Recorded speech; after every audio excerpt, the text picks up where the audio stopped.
Perhaps we need some outside universal threat to make us recognize this common bound. I occasionally think how quickly our differences worldwide would vanish if we were facing an alien threat from outside this world.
Good evening and welcome to Spaced Out Radio tonight. My name is Dave Scott. How y'all doing? Good to have you here. Unfortunately, we are making a guest change for tonight because literally we can't get a hold of our guests in Australia. And yet it's tomorrow. I hope that doesn't mean it's the end of the world. So don't worry, we will have a guest here momentarily as Christian McCloud is going to join us. And we are going to get to him here in just a couple of seconds' time. So don't worry. He's just literally hopping out of the shower. Yeah, it happens. Give me just 1 minute here, guys. There we go. We'll go like this. All right. Save that. All right. There we go. Everything should be changed by now. All right. Sorry about that. Sometimes it happens, guys, when we book a guest, they confirm that they are going to be in, and then all of a sudden, boom, we can't get a hold of them. And it sucks when it happens.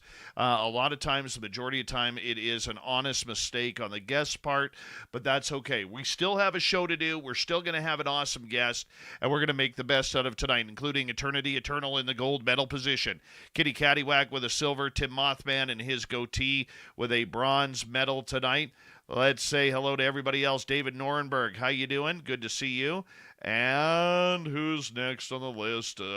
Race fan, how are you? Mel WD40 is here lubing us up for tonight's show. Because, Mel, where were you to lube up the Oilers tonight? Oh, I'm in such pain. Such pain. 2 in a row we lost. Mama Catherine, I love you, my dear. I hope you're having a wonderful, wonderful night, because I am not. So you have to have a good night for both of us. T-Bone, my man, how are you? Love the new shirt, by the way. And Amanda, how are you, gorgeous? Thank you for coming on in. Sensational Shelley, good to see you. JSCO, thanks for coming on in. Let's scroll on down. Say hi to Necessary Dialogue. Doug Shelby is here. The Doug Shelby has arrived, which means we can officially start this show.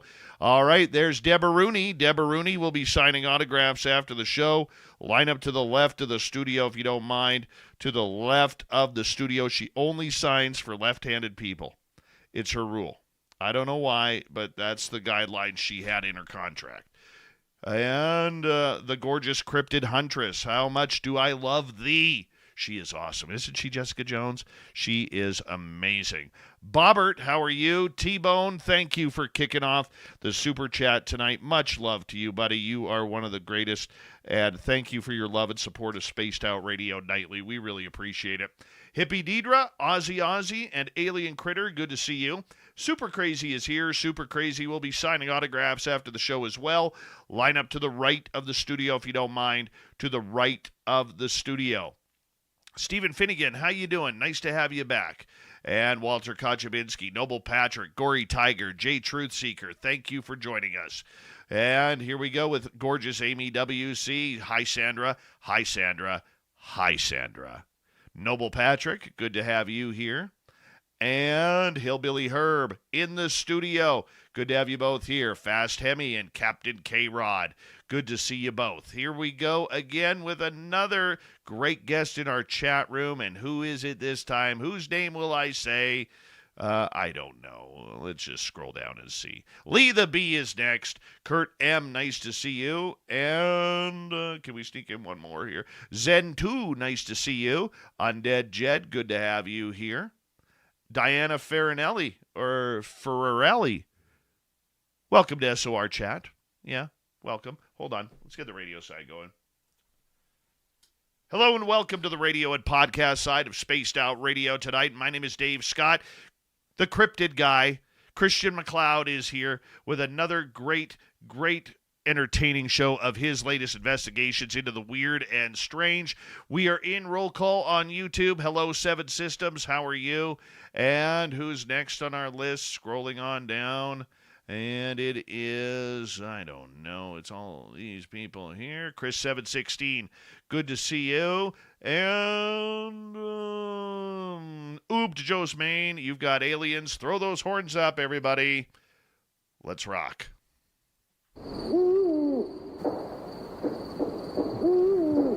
Are you ready to hear your mystic voice of the night? It's time to wake up. He's here. Shush. Be quiet. He's ready for you to listen. Let's point our ears towards the little cabin in the woods, where together, my friends, we own the night.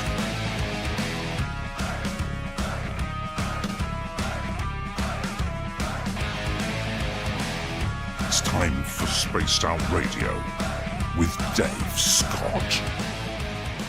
From the mountains of central British Columbia to you listening around the world, this, my friends, is Spaced Out Radio. I am your host, Dave Scott, sitting in the captain's chair of SOR headquarters. We welcome you to tonight's show on our terrestrial affiliates around North America, digitally on every major podcast network. Our website, spacedoutradio.com. We have a plethora of features for you. Rock out to Bumblefoot. Read the news wire. Check out our swag as well. You can follow us on X at Spaced Out Radio, Instagram at Spaced Out Radio Show, and on Patreon in the Space Travelers Club. Tonight's show is brought to you by Chive Charities. Help make the world 10% happier by visiting Chive Charities today. You can find them on our website.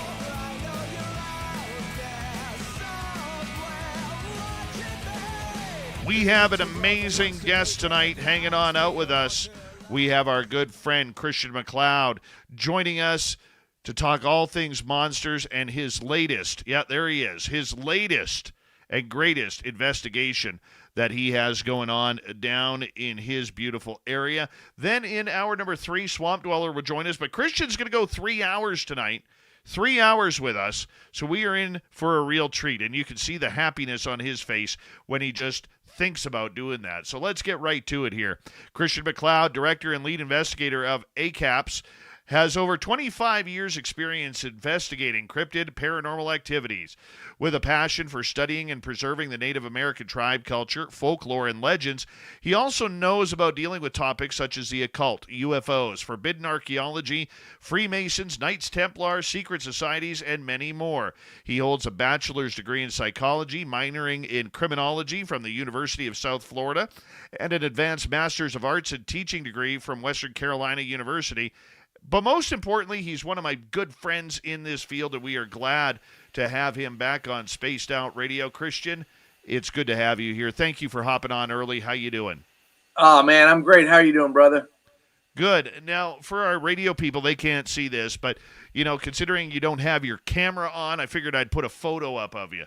I appreciate that. That's one of my trademark photos that you took, yes. What most people don't realize is randomly during the week, Dave will just send that to me sporadically.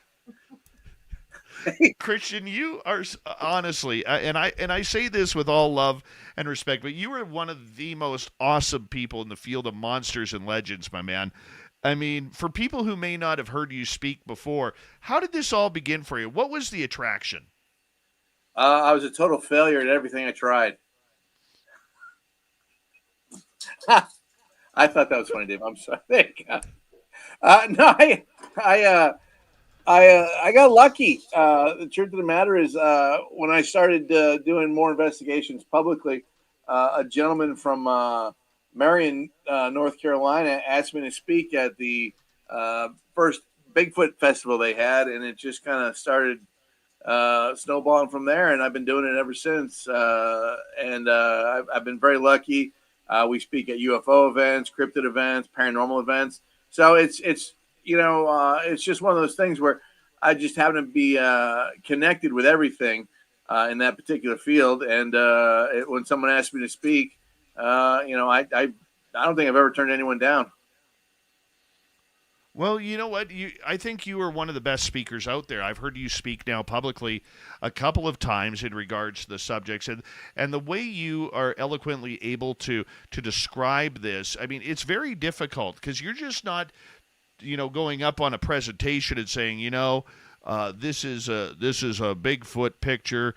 This is Bigfoot scat, because I know you love Bigfoot scat. Yes, you're not saying. You're not doing all that. You're actually going into detail with stories and adventures. Well, I mean, as I'm in real life, I'm a teacher, and I've been lucky enough. I've taught at the college level. I've taught middle school. I've taught high school. So, I've been lucky enough to kind of know what people want to hear, depending on the crowd. And everyone loves facts and figures, especially when it comes to cryptid and paranormal. But you really just can't beat hands-on. Hey, this is what happened to me. Or this is what happened to my friend, or, while we were doing this happened, and you're the same way. I mean, you have you post, I do not know why you don't have over like 1 million followers on X and Instagram, because you post some of the greatest pictures. Those pictures you posted earlier the week, phenomenal, man, just phenomenal. And you're out there and out there in the woods and the sticks doing all that, hands on. And that people don't realize that about you, Dave. But you're just as much out there as anything I do or anyone I know. In fact, you're probably out there in a more dangerous area, specifically your area, that one place you go to, than most people I know. And Christina and I, for those of you who don't know, Christina's the cryptid girl. But Christina and I were just talking about you today at lunch, and pretty much, can I say badass? Yeah, you could say that. Yeah, pretty much what a badass you are. I mean, most people don't realize that. And, I love the fact that you do. First of all, huge fan of your show. You know that. And I'm proud to be on here every time. And, hopefully things we've discussed will go further. But I don't think you give yourself enough credit, brother, because, you're out there. I mean, when people go out in the sticks, there's the sticks and then there's what you do. And that's a whole different ball game. You got to have some testicular fortitude to do what you do. And not only that, you got your son with you. So you got, big badass and wee little badass. So, I mean, it's impressive, man. And you know what? I will tell you this, though. I will not bring him to the one site. That one we were talking about earlier? Yeah, I will not bring him to the Flight 21 site. I wouldn't bring anyone there that I didn't, that's dangerous. That's just dangerous is all that is. I got to ask you, because I talk a lot about Flight 21 because it's my passion, right, and it's my, it's my thing. It's my go-to right now, and I'm very proud of the work both Tim, James, and I are doing there, and it's a lot of fun. And, I want to ask, though, if this has ever happened to you, because it is still tripping me out. Have you ever been in a cryptid or paranormal area in the wilderness where it's completely silent, and then all of a sudden, for no reason, the squirrels and chipmunks start going absolutely haywire all around you, and they start off at a distance and start moving closer and closer and closer and closer to you until you feel surrounded by them? Have you ever had that happen? I've had that happen with birds. I've not had that happen with chipmunks or squirrels, but I've had that happen with birds. And I tell you what, that was one of the things that scared the bejesus out of me. Where we were actually looking into a UFO landing site, and we found it. And in fact, it was still radioactive. It was popping 3 rads on the detector, and all of a sudden, like it was like a mass wall of ravens, crows, every kind of bird you could think of just kind of came in all at once, and it was freaky because you're in this place, and when we first got there, it was just quiet. There was absolutely nothing. You couldn't even see it. There wasn't even a mosquito, and this was in August, and there was no bugs, nothing. And all of a sudden, this like wall of sound came in, and it did freak us out. And honestly, I have no idea what that's from. I don't know if that's nature telling you to get out of Dodge. I don't know if that's because there's a big predator on the way or an alpha predator coming in, and they're just getting out of Dodge.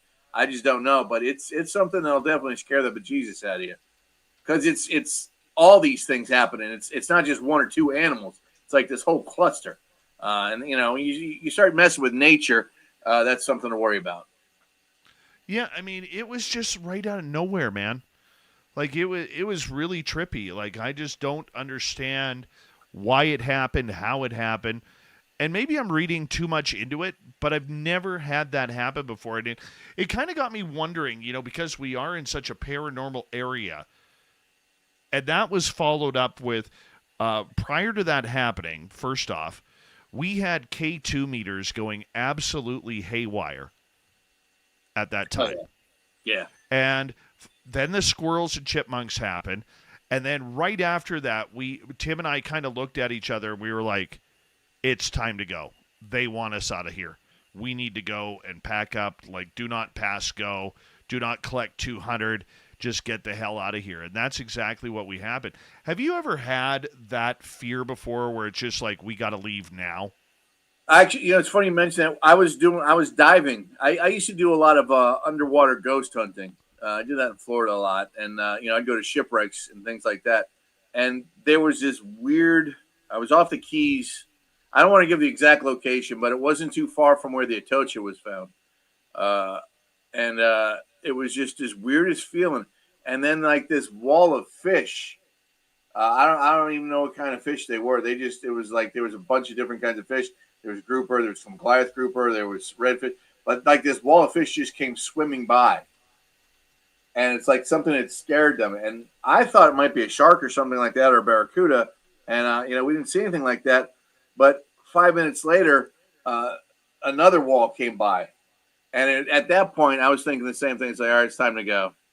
We need to book because there's something real wrong here. And, that's 60 feet underwater where we were. So, we still had to do a deco stop. And it was pretty freaky because it felt like something, you could feel something was wrong, but you don't know what it is. And that's I believe that God put that innate fear in us to tell us, hey, get out of here. Something bad's going to happen. And, I think if you listen to it more, you'll be a lot safer. But I'm totally with you, man. Stuff like that happens. I think it's just best to listen to your instincts. Now, a lot of people say, oh, you're a wimp, blah, blah, blah. Well, that's fine. I'll be a wimp to, research another day. I'm not bulletproof or, shark proof or barracuda proof or Bigfoot proof or alien proof. So, you have to know your limitations. And a lot of people, Dave, a lot of people don't realize that. I think, there are a lot of big talkers, but then when it happens to them, there's a big difference. There's that shock factor.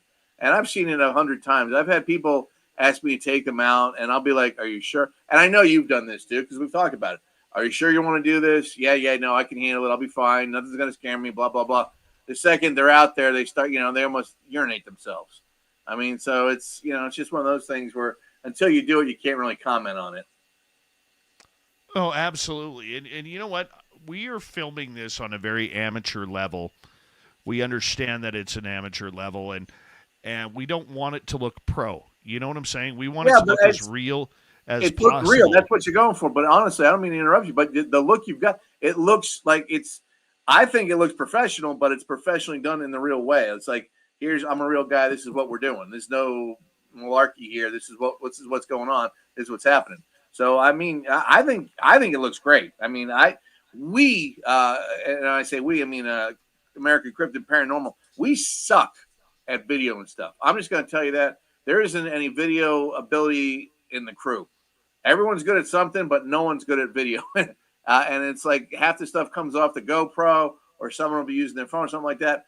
But even, when we get raw data or evidence, it looks terrible. So when you can do what you guys do and make it look like, it's I think it's harder to do what you do to make it look like it's not pro because it comes out so clear and so crisp and so natural. And that's the hard thing to do. All we do, honestly, my preferred method of doing things these days is just taking pictures of stuff, because the other thing is with video, you have to edit and all this other stuff. So I don't think people realize how much hard work you're putting into this. And I really hope they do, because it's excellent. Well, I give all 100% credit of filming and editing to Tim James.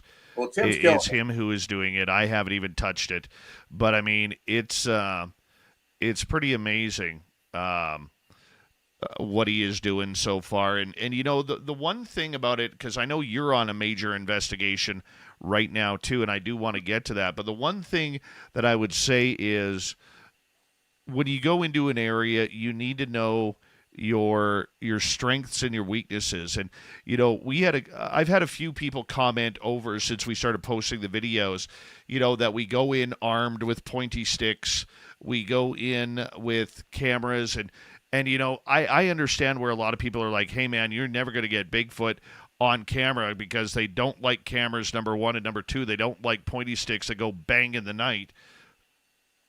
But you have to also understand the danger of the area you're in. Like in our location, we've already found grizzly bear tracks, black bear tracks, moose, signs of moose all over the place. There's been coyote tracks.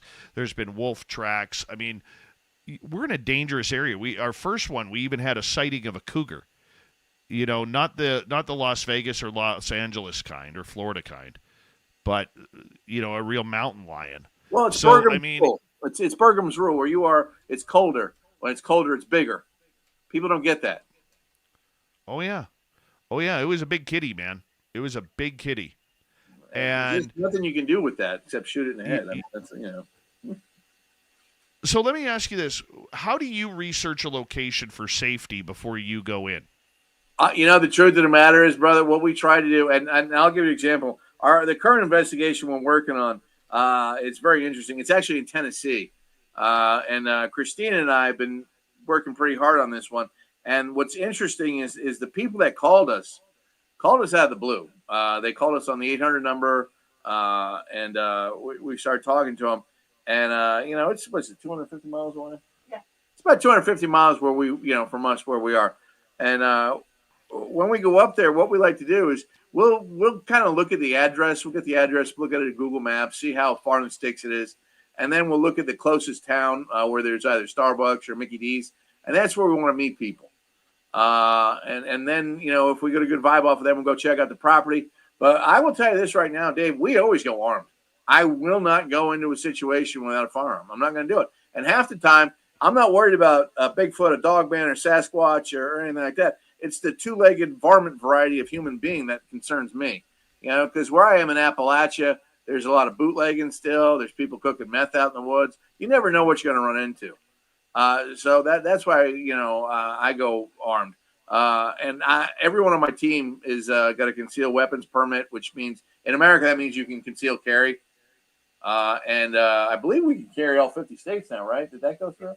So if you get one, so basically you can carry in all 50 states, but you have to go through a course. I mean, it's a good course, but you go through the course, then you can have a concealed weapons permit. But I have every one of my people in my organization has a concealed weapons permit, and it's just for their own safety. I mean, think about it. You know what I'm talking about. You're out in the middle of the sticks. What happens? You break down in the middle of the sticks. You start walking. You got to walk. You said yourself. You got Cody. You got grizzlies. You got all kinds of. Most people. And the other thing is this: most people don't realize how dangerous moose are. I have been attacked by moose. I've had to run from moose. I'm originally from Maine, so I mean, I'm all about. I know how dangerous these things can get. I actually had an uncle of mine put in the hospital from a moose. It attacked his car while he was on the road. So people don't realize how strong these things are. I mean, they are they're powerful. They're powerful, and they're incredible. But like I said, my poor uncle, he had a brand new Pathfinder. This thing came up and hit his car so hard, Dave, that it knocked it off on its side into a gully. Oh yeah. I mean, they're huge, especially when they're in the rut. I mean, people have no idea. And don't even get me going on grizzly bears, man. The the fact that you just saw the tracks, you're lucky. Imagine running into one of those things. Oh, hey, bud, we're putting ourselves in those situations. That's what we need to do. So, Well, I understand that, but I hope you're being careful, man, because, dude, that people don't realize how dangerous that stuff is. oh yeah, you don't have a choice. You don't have a choice. I mean, you have to know. Never mind the safety aspect of everything. Like we carry a lot of safety gear with us. Whether it's rope, whether it's bungee cords, whether it's Band-Aids, whether it's fire starter or blankets or whatever. But in the end, you also have to know your terrain and your territory. And because when you're the small guy on campus, and if you're in an area like we are that is very claustrophobic and very tight, where you don't have a lot of room for error in case something sneaks up on you or charges at you from inside the trees, never mind Sasquatch. You do have to be prepared, and like those times when people see on video on our YouTube channel of us, and if you go on our YouTube channel and you scroll on down on our video selection for the Something in the Forest series, we're ready, like we're chambered, we're ready to go just in case an animal comes out. Now, I will say this, and I do want to be specific, I would never raise my pointy stick to a Sasquatch or a dogman or a ghost or a UFO or alien. I think that's just bad karma on behalf of the phenomena that's allowing you to see it and have that interaction. And we point that out there every time when we go in. Before we go on camera, we actually say a speech out to the woods. We ask all the predatory animals to stay back, and we say we are armed. But however, if you are one of the cryptid family members or UFO family members or paranormal, we promise you we will not raise our pointy sticks to you. And so far it's been good. Well, you have to show, and I'm a firm believer. I'm with you. You got to show respect to wherever you're going. I think these specific creatures we're looking at, Dogman, Bigfoot, entities, paranormal. I think Native American, land is specifically. But we always show respect. We bring offerings. We've got a shaman friend of ours. We give tobacco and offerings like that when we're just introducing ourselves to a piece of land that we're starting to acclimate ourselves with. So I'm with you 100%. You have to show respect, man. Have to. And then the other thing, with the bang sticks, I've been in situations. We've run into a Bigfoot, and the first thing I did, because it was not happy. You could tell it was not happy from the grunting and the noise it was making, and it was behind a blind that it had obviously made. It was actually, this blind was about 15 feet by 30 feet, but it was all woven branches. It was gorgeous. It was just, the artistic is just incredible, but it was all woven, and we saw its outline, and it was probably 10 foot tall. And the first thing we did was put our hands up and apologized and slowly walked backwards away from this thing. But you have to do that. You have to show the respect. Absolutely, we do. You take these things off. You're dead. There's nothing you can do. If one of these creatures decide that's it, you're done. You're done. There's nothing you can do. There's nothing. No. You sit there and you do a Hail Mary and hope for the best. What's your thoughts? We got about a minute to go here. What's your thoughts on gifting food? I think it's a bad idea. I think in a worst case scenario, if gifting food is going to keep you from getting harmed in a situation, then give the food up. But other than that, our buddy Kumbo, he's got a prime example of this. He stopped gifting once, and the pack of Sasquatches basically freaked out on him. There's other stories I've heard. The guy that Kumbo knew, another one. The guy ended up having a stroke and going to the hospital for 3 weeks. And when he came back, his farm and his house were just destroyed. All his livestock were dead because he'd been gifting every night and nothing had shown up. And they just freaked out on him. So I think it's a bad idea. They don't need our food. You know that right. They Do like me a favor, sugar. Hold on right there, Christian, because we are going to go to break here at the bottom of the hour. Christian McCloud, what's it like to be a monster hunter? We're going to find out next, along with this scary area he started investigating. This is Spaced Out Radio. We'll be right back.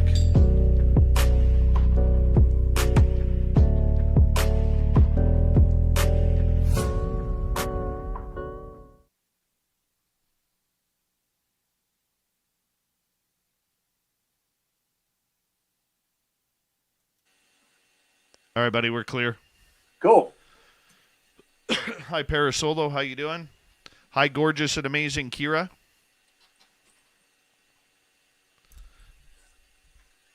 Good start, man. Good start. Oh yeah, that's a good show. It's always a good show with you. I'm gonna have Appreciate Christina talk about. Christine was on that investigation we're gonna talk about, so I'm gonna bring her in if that's all right. Yeah, do that. Bring her on in. Yeah, she's wearing a bikini, so we'll Well, that's all right. So am I underneath my hockey jersey. I understand. Sorry about the loss, brother. Oh, ugly. Oh, dude, I am dying right now. I am absolutely dying. Hello, Louise. How are you? Welcome back. Concerned, I apologize. I don't know if you saw my note. I apologize, but we had to make a late guest change. Unfortunately, sometimes what happens in live radio is sometimes people forget, sometimes something happens. Our guest did confirm, talking about alien ancient history. However, we could not get a hold of him before showtime, so that's why Christian is jumping in here to take on over, so that way we have a show. We're not being a live radio show. We always have to have a show going. I understand with a lot of podcasters out there, they'll just put a message on social media that says, hey, sorry, our guest canceled. We can't make it tonight. We're going to just reschedule it for another night, but we are going to try and get them rescheduled because I am interested in that topic as well. So sometimes life happens, and that's what happens. So it's all good, and at least we got a great guest with a great show tonight. I mean, look at that mugshot on the screen. You don't get much prettier than that. You really don't. It's the hat. The Doug Shelby, I am not taking any hockey questions tonight. Not one. Oh, I'm heartbroken. God damn it.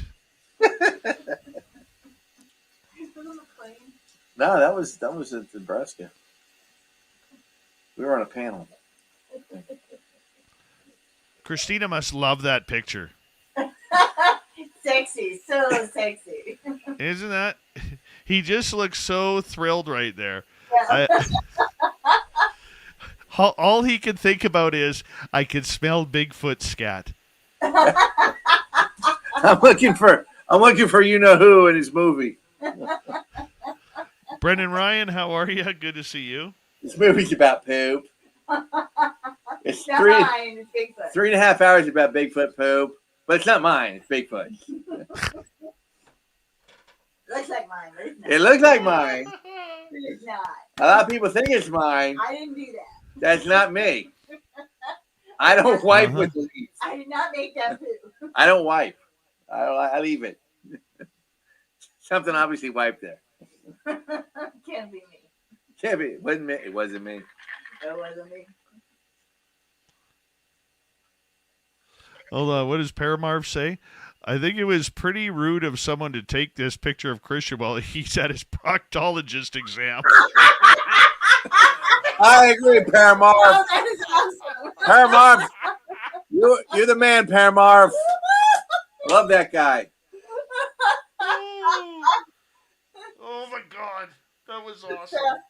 Two That fingers. was just That awesome. was a 2-finger face.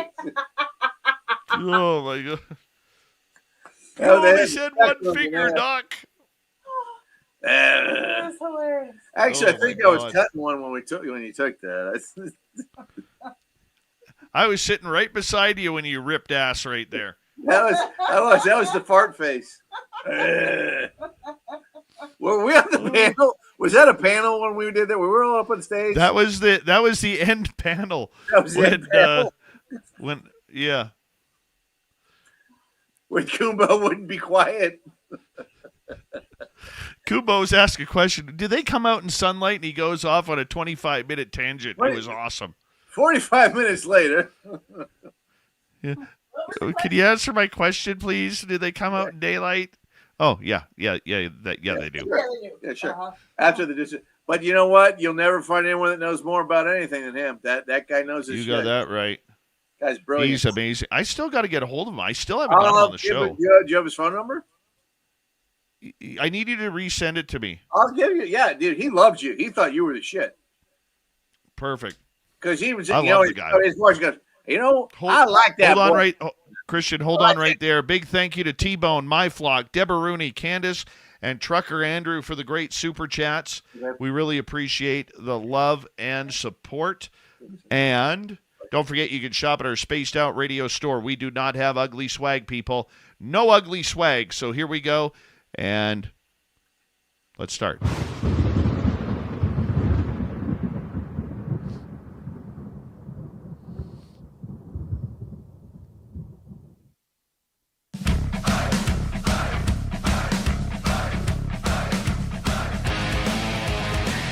Here comes the second half hour of Spaced Out Radio tonight. My name is Dave Scott. I'm surprised I'm here after the Oilers losing to Florida in 6 games. I'm heartbroken right now. I really am. But you know what? The show must go on, as Queen used to sing, because that's what you get when you're an Oilers fan. The Florida Panthers get "We Are the Champions" instead. Ouch. I think I just insulted myself. That one hurt. Christian McCloud right around the corner. But first, we want to say hello to everyone listening in around the world and remind you that if you have missed portions of this show or others, our archives are always free on YouTube or any major podcast network. Our website, spacedoutradio.com, we have a plethora of features for you. Rock out to Bumblefoot, read the news wire, check out our swag as well. Follow us on X at Spaced Out Radio, Instagram at Spaced Out Radio Show, and on Patreon in the Space Travelers Club. Here we go. Christian McCloud, his website, American Cryptid and Paranormal Society.com. Yeah, he couldn't have picked a longer name to type out for his website, but that's okay. We're glad to have him here. Thank you, Christian, for joining us. Why the long name on your website? Well, that's a good question. I just thought the name sounded cool, but it's also cryptidguy.com. That's the short version. It all goes to the same place. All the websites for me are connected. And then Christina is cryptidgirl.com, and that goes right to that website too. So what we've done has been completely lazy. And I've got the long American Cryptid and Paranormal Society.com, but it's easier just to type in cryptidguy.com because it goes right to the same website. But I just thought it sounded cool. Yeah. No offense. Christina is much prettier than you. I'm just going to say I'm aware of that. That's why I'm marrying her. Yeah, I know that. I'm gonna share my seed with her. Well, I appreciate that. I appreciate the fact that you plan on spawning. It's gonna be Dave. That's the first name. That's the first kid's name. It's Dave. I appreciate that. I will donate a beard. I will donate a beard to your future brood. Well, no, I mean, you're going to be the godfather, of course. Yes. I mean, that's obvious. I mean, the crazy Canadian godfather. That's right. You know what? I'm glad you're Canadian. I love Canada. I don't care what the problems people have with Canadians are about you guys being cheap or not tipping and things like that. I don't give a damn. I love you guys. Back to Monster Talk. All right. You have embarked with Christina on a new adventure. Tell us about this. Well, Christina thought we were getting boring in the bedroom, so what she decided to do... Oh, no, that's a different story. What? I can't tell if he thinks that's funny sometimes. Thank you. What we're doing is this last investigation we started on is in Tennessee. It's paranormal. There's actual buried treasure on the property. They've got Dogman, Sasquatch, and aliens. I mean, it's a little bit of everything. When we first went to the property, we were getting radiation pings on part of the property. The natural field meter was going crazy. The EMF meter was going crazy. Then we were informed that there was actually a hanging of a man in a barn that had burnt down, but you could still see the outskirts of the barn. And somewhere in that barn is buried Confederate treasure. So it is definitely a hot spot. And what we've been doing since we checked out the first time is looking into the background of it and checking out the owners of the property and things of that nature. And that has been taking quite a while because the fact of the matter is some of the stuff that should be, available to us as far property records and things like that do not exist. So we've been dealing with that too. So it's very, very interesting. Christina has done more of the legwork on this, and when it comes to doing the background and things of that nature. But it's a very interesting story. The property's been in the family for how long? Over 100 years. Over 100 years. The So same family. yeah, in the same family. And then prior to that, they were proprietors of the land, I guess.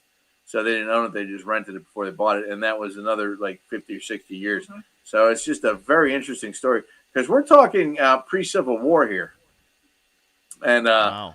some of the events that happened are historically accurate. I will say that. Where I can't come out and say exactly what happened, but they line up historically with the historic narrative. So it's just a very, very interesting place. What we want to do next time we go down there is we're going to bring one of the drones, and we're going to put the drone up at about 2,000 feet, and the outskirts of the barn remnants are still there. So we're going to see if we can put together the barn with a 3D model, and they want us to help them find the treasure. And we said, of course, we'll do that. That's part of the things we do. We locate lost treasure. We actually do quite a bit of that. Believe it or not, we do a lot of treasure hunting for people. And it's always the same story, there's a family member that buried this, or someone robbed a bank into this. Nobody's ever been able to find it. Yeah, no one's ever finding it. So what we do is we'll take aerial shots and see where things could be, from drones, and then every once in a while we'll do infrared. But it's one of those things that's very interesting because to me, if I found a cache of lost gold, that'd be great. But the truth of the matter is, it's historic. It's living history. And what we do is, we give it to the owner, and we insist that they have it listed with the government as, historic evidence before they do anything else. And it's just as cool if we find some sort of artifact. Bring Christina closer to the microphone if she wants to chime in, because I'd love to hear her opinion. Sorry, I was just saying it's just as cool as finding, some kind of valuable treasure that they can get money out of or something, is if we find some kind of artifact that tells a story that brings some part of the history of the place to hand, and something that we can help explain what happened there. It's fun, and our metal detectors are great. They really help a lot. The idea that you guys are in this area where there is so much activity in the cryptid and paranormal world, what do you attribute that all to? Is it just the history? Is it the amount of damage that's been maybe done to the land religiously or psychologically through the Civil War? What do you think it is? I think it's just that Appalachia is probably the oldest mountain chains on the planet, and there's just so much weird stuff that's happened over the centuries. I look at things very I try to be introspective on things, and the fact of the matter is that Appalachia, we're in Asheville, where we are pretty much located. That's pretty much been a burial ground for the Cherokee Nation for the last 40,000 years. So what was here before them? What's really been here? We don't know. History only says, America started 300 years ago. But what was here before us? What was here a millennium ago? What was here 10,000 years ago? It's just one of these things where we don't know until we start, aggressively looking for it. So how did this investigation start? How did you learn about this? Was it a phone call or an email? It was an email. It was an email from American Cryptid and Paranormal Society, and I will say this: we put up a pretty good website. I'm pretty proud of it. We're actually in the process of updating it right now, and you'll have a direct link to Spaced Out Radio there. By the way, I'm just saying. Oh, cool! Thank you. Well, of course, dude. It's Dave. Come on, it's you. Oh, And we have an 800 number, so a lot of Yeah. stuff does come in on the phone rather than just the email too. So, in between all that, we get pretty lucky with stuff. And the other thing is, I like to say is, we have a good reputation. And here's why. We don't ever charge. We've never charged anyone for help. We're here. I'm a firm believer, and Christine's a firm believer. God put us here to help each other. And that's what we do. We try to help each other. And if someone needs help with a cryptid or paranormal incident and we can help them out, we'll do that. And we don't charge anything. Now, if they want to buy us a burger or something for lunch, that's fine. We'll take that. But We don't take cash. We don't take gifts. We just do this to help out. Actually, what we end up doing is probably losing money because of the drive time, and we'll give equipment to help them out, or things to stop something, or just make the area safer. So we actually end up losing money, but it's not about that for us. We don't really care. We just want to help people. But it's the best. It's like if you go to cryptidguy.com, and you can always get me at I specifically have an email specifically for anyone that needs help or has an issue, or they're scared, or there's just no one else that can help them. Just Christian@cryptidguy.com, and you just email that, and I get that, and that's what we do. We just want to help people. But I think that's absolutely wonderful. In this area where you guys are now helping people out, what did you see there that really triggered everything for you? And this new area, you want to take that? You want to answer? It was the sound recording. She sent us some sound recordings, and they scared the living crap out of our dog. Yeah, our dog hilarious. Actually went nuts when we played these Dogman recordings that she had got. She had her cell phone filming a meteor shower, and was not ready for the distance mic to pick up on this other stuff. She played it back and realized she had all of these weird sounds on there. She sent them to us to see what they were. We put them on the loudspeaker, and our puppy went nuts. I mean, we've played bear sounds for him online and all kinds of other predators. He doesn't do a thing. He heard this, and he tried to climb. He was like clawing to get behind me, try to get under me to hide. He was so scared. And we thought, okay, this is definitely something. We should look closer at this. Now, when you guys first headed out there, obviously you go in not knowing what to really expect. But when you go into those type of locations, what do you prepare for? Are you looking at the history of it, or are you wanting to go in absolutely naked, not physically naked, but naked in the fact of not of knowledge, rather than trying to have some information or some sense of what's truly happening? Well, that's a good question. If I want to impress someone, I'll go in naked. But realistically, what we do, I just love watching Dave's face. Realistically, what we do is we'll have a conversation with these people, then we'll meet them, and then we go on the property. And we go in prepared, like we go in armed, we go in with equipment. This last particular case, I'll tell you what, Dave, this terrain was so rough. It looks almost, I don't even know how to explain. I've never seen in Appalachia, I've never seen areas this rough. I mean, this was where the grass stopped. It pretty much was terra incognito. It was something, if you wanted to go 50 feet into this wood area, it'd take you 20 minutes. I mean, it was just very, very rough. Hills, water, mud, muck, tree falls, everything. But it's just one of these places where you knew something was going on. Right. You could feel it. We found footprint. How long was that footprint? 18. We found an 18-inch by 9.5-inch footprint that was basically brand new. I mean, it was still filling up with water.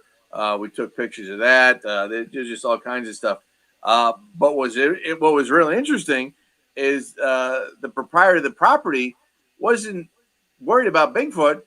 She was pretty much telling us that she had literal dogman issues. And we had some depictions of Dogman and photographs, and we said, which one are you seeing? And she goes right to an alpha male with the mane and everything, and she said it's about 10 foot tall. And lo and behold, as we're looking where she said it was walking, you could see like digigrade marks in the ground with claws. Definitely claws. So it's a very active area. But it also, has a clean water source behind it. There's a spring that is continuously going year round. The amount of food in this area for any kind of creature it's everywhere. I mean, we saw deer. I mean, there were deer everywhere, and every kind of livestock you can think of. for that particular area. I mean, it was just a food supply up to yin yang. So I believe 100% this place not only has Dogman, has, I mean, we found big footprints. I'm just going to tell you, point it out. There's nothing else that could have been. It's, no one else, no human has a foot that big. It had the mid-tarsal break. It had the toes, everything. And then to find, digigrade footprints where the witness said, there's Dogman coming in and out, and they drink from this specific area. It's all right there.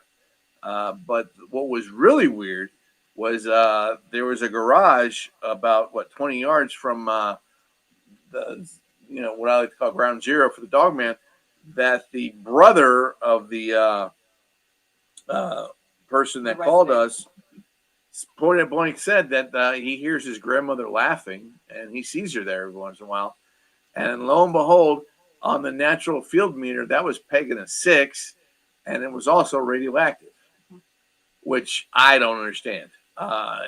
There was 2 parts on that property that were radioactive, and that was one of them. So, I mean, we've got a combination of high EMF fields, natural field meter readings on the sum setting, and then it's also radioactive. And that makes absolute. And then when we showed the property owners that it was radioactive, they were freaking because they had no idea what that would be from. Absolutely no. They were like, what? They were actually worried about their safety. And I said, well, I don't think it's enough to really bother you, but here it is. I mean, I'm showing you, it's going off on the chart here. I mean, meters buzzing 2 and 3. So it's just a very interesting property. But again, and then you throw in the paranormal aspect where people see ghosts from what they think is the 1850s, 1860s walking. Yeah, there was actually a war there over mines. And the Pinkertons were involved. Yeah, huge amount of death there in the 1850s, and that was right about when this family started living in that area. So, we did do a lot of background stuff on the place, looked into stuff that had happened there before, but most of the stuff that they've been seeing are not, unknown. Most of the stuff they've been seeing and hearing are they can identify as, this is my grandmother's voice, or this is, the howl of a dog. Yeah, but when it was the correlation between hearing your grandma, you're dead, and she's been dead 30 years. Yep.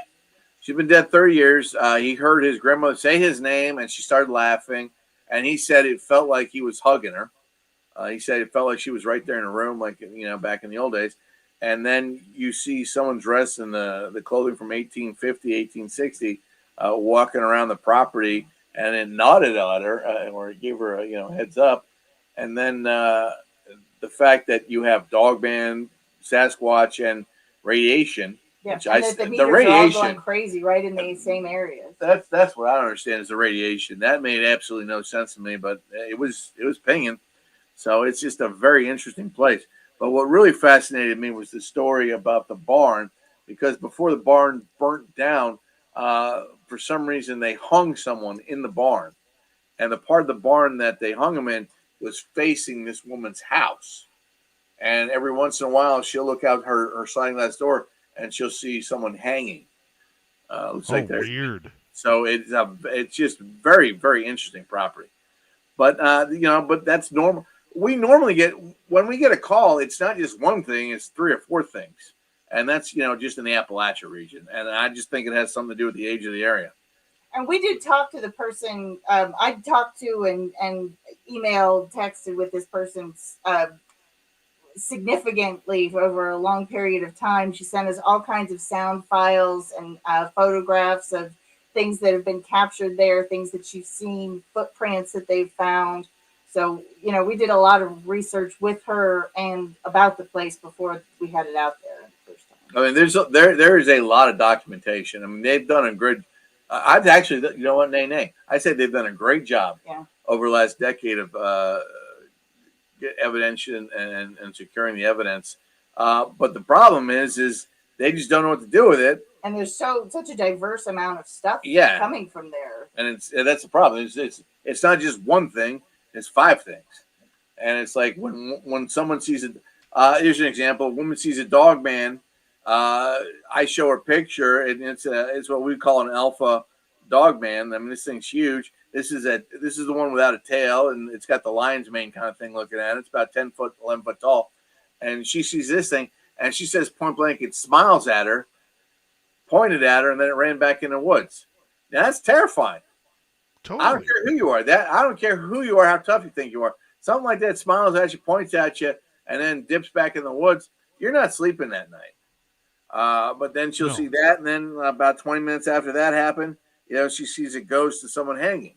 So it's like one thing sets off the other, and it's a domino effect, and it's one of these places that's just plain fascinating. And that's the only word I have for it. It's just incredible. Have you had close encounters there just yet? Well, apparently the brother has seen UFOs all his life over the property, and he's been there his whole life.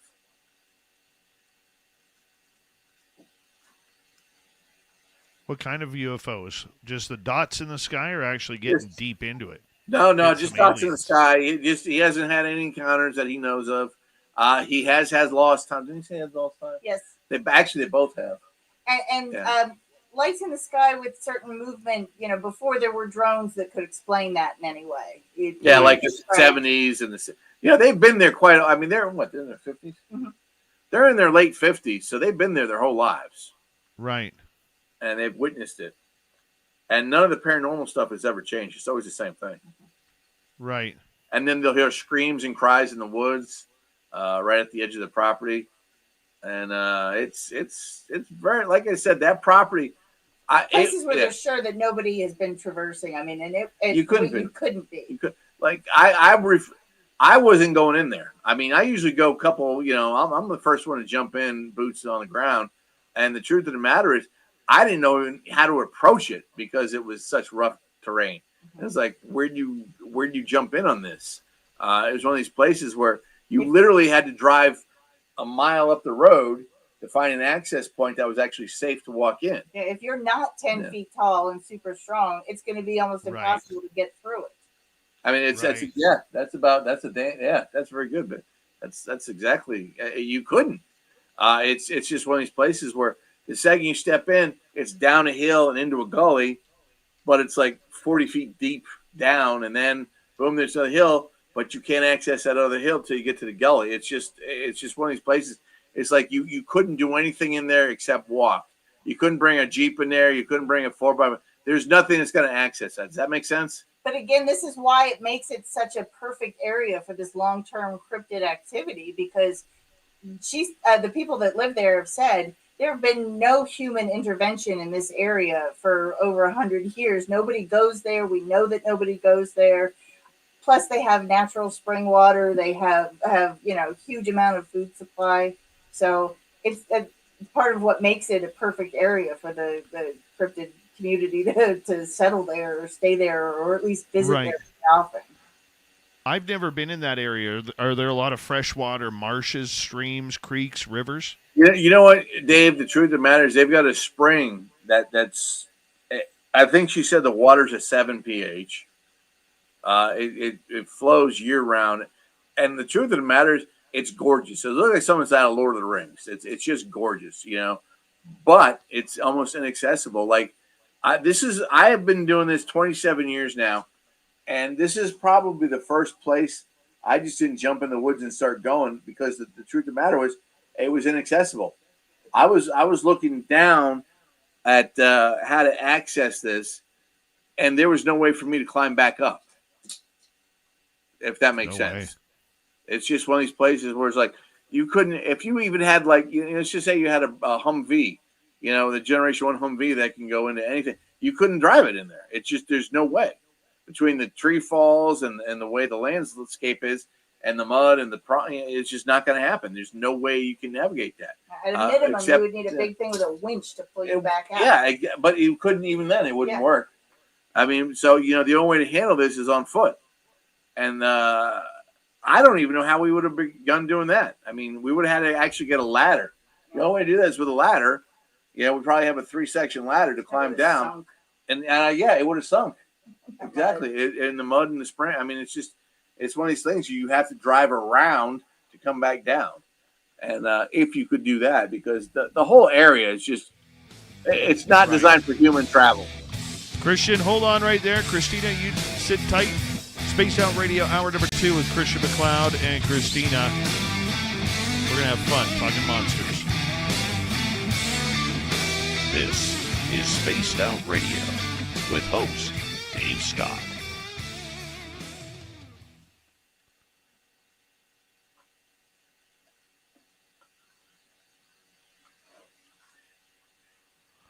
All right, my friend. We're just going to take a quick break here. I will be right back. I'm just going to put you in the green room, okay? Not a problem, brother. Be right back.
right.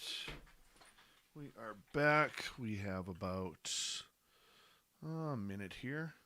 Big thank you tonight to T-Bone, My Flock, Deb, Candace, and Andrew for the great super chats. We greatly appreciate the love and support. And we're going to have lots of time for questions. The flying missile. Because our good friend Christian, who you see pictured here at the proctologist office, he is getting ready to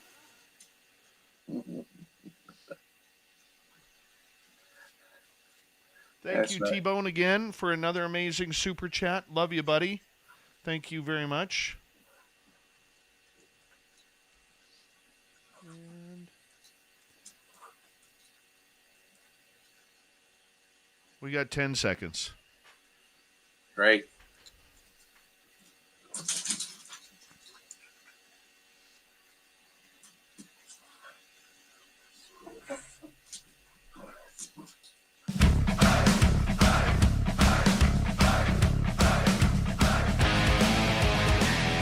Here we go with the second hour of Spaced Out Radio. Christian McCloud and Christina from American Cryptid and Paranormal are here, hanging out with us, talking all things monsters. We're having a great night. My name is Dave Scott. Thank you very much for tuning us in. We really appreciate your support on a nightly basis. And we want to say hello to everyone tuning us in on our terrestrial affiliates around North America, digitally on every major podcast network. Our website, spacedoutradio.com. We have a plethora of features for you. Rock out to Bumblefoot, read the news wire, check out our swag as well. Follow us on X at Spaced Out Radio, Instagram at Spaced Out Radio Show, and on Patreon in the Space Travelers Club. The Desert Clam has set the password for tonight in the SOR Space Travelers Club. Nication. Nication is your password. Use it wisely, space travelers, as the Clam sets a password each and every night right here on Spaced Out Radio. Let's bring in Christian McCloud, CryptidGuy.com. If you want Christina's website, CryptidGirl.com. Hanging on out with us, talking monsters. We're talking about this investigation in the Appalachia. You know what? We always look for those special, unique locations. It's easy, Christian, to go to a haunted house or a haunted location or an area where people by and large say they've heard things in the woods that are a little creepy. But what makes a hot spot happen? Fear. Fear of the unknown. One of the things that I've got a couple of hot spots, and I haven't been to one of them in a couple of years simply because the last time I was there I didn't think I was going to come out alive. But I think it's just the amount of, I don't want to say attention or action, but the amount of interaction you get makes a hot spot. Sometimes it's just cold. It's terrifying because you don't know how to explain it. There's one place I go to that I haven't been to in a couple of years because I was letting it calm down because I didn't think I was going to live. But I was driving down a fire road, and I had a pillar-sized log thrown at me, and it barely missed the back of the mighty Subaru. And it's just examples like things like that. That to me makes a hot spot. When you know there's imminent danger, but you still go anyway because you're stupid. Is it stupidity, or is it something that you try and make things happen? You try and go to those spots because, I mean, in the end, isn't that what we're supposed to do, is go to those areas that are very uncomfortable? Yeah, Dave, again, you're one of the smartest guys I know, and I will say this openly, but the truth of the matter is what we do is stupid. We're not intelligent people. We're going into places where angels fear to tread, and we're staying there, and we're pushing our luck. But to answer your question, yes, that's exactly what we're supposed to do. So why do we fear it? Because there's a chance you're not coming back. Tell us about a time when you felt that you weren't coming back. Well, there's been quite a few, but one of them I was driving down another fire road in the middle of nowhere. And when I say the middle of nowhere, Dave, I have the I have a Subaru and I have the emergency weather band on the stereo. And when I say nothing was coming in, the radio didn't even come in. That's how far out in the sticks I was. I put in the Irish Rovers just because, I'm Irish and I like to hear the nice melodic melodies. And as I'm driving, a huge boulder got thrown in front of my car and went, it maybe missed the car by a foot. And at that point, I decided it's probably a good idea to get out of there. And as I'm trying to drive through this fire road and, there's grass and everything, I get out about 20 feet ahead about 20 yards after the rock was thrown at me. And there's a log in the middle of the road. Now, again, the Outback's not going to climb over that. I had just had shoulder surgery for a rotator cuff. And that my right arm was in a sling, so I literally had to stop. I had a 357 with me. I had to put that down because I was holding it with my left hand and move this log out of the way. And when that happened, I looked over and I saw this black blur go between the trees about 10 yards in front of me, and it scared the bejesus out of me because it was huge. It was just massive. And I'm not sure whether it was a dogman or a Bigfoot. To this day, I still don't know. I do know that I honestly thought I was checking out because I remember I was doing a Hail Mary, and I thought I was done. I was talking to Jesus at that point, and then I got back in the car. I actually rolled the window up, like that was going to do anything. And after I got the log out of the road, I just decided to beat feet, and I kept going. And about 20 minutes later, I came out. I started in North Carolina. I came out in Tennessee. But I did not think I was coming out of that one in one piece. I thought that was it. I thought I was checking out there. Really? Yeah, that one was that one. I'll put that one in the terrifying bracket because I honestly didn't think I was going to live. I was making peace with the Lord. I will tell you that. Have you ever had a situation? Sorry to cut you off. That's right. But have you ever had a situation where you've heard a cryptid talk, like talk to the point that you could actually understand it?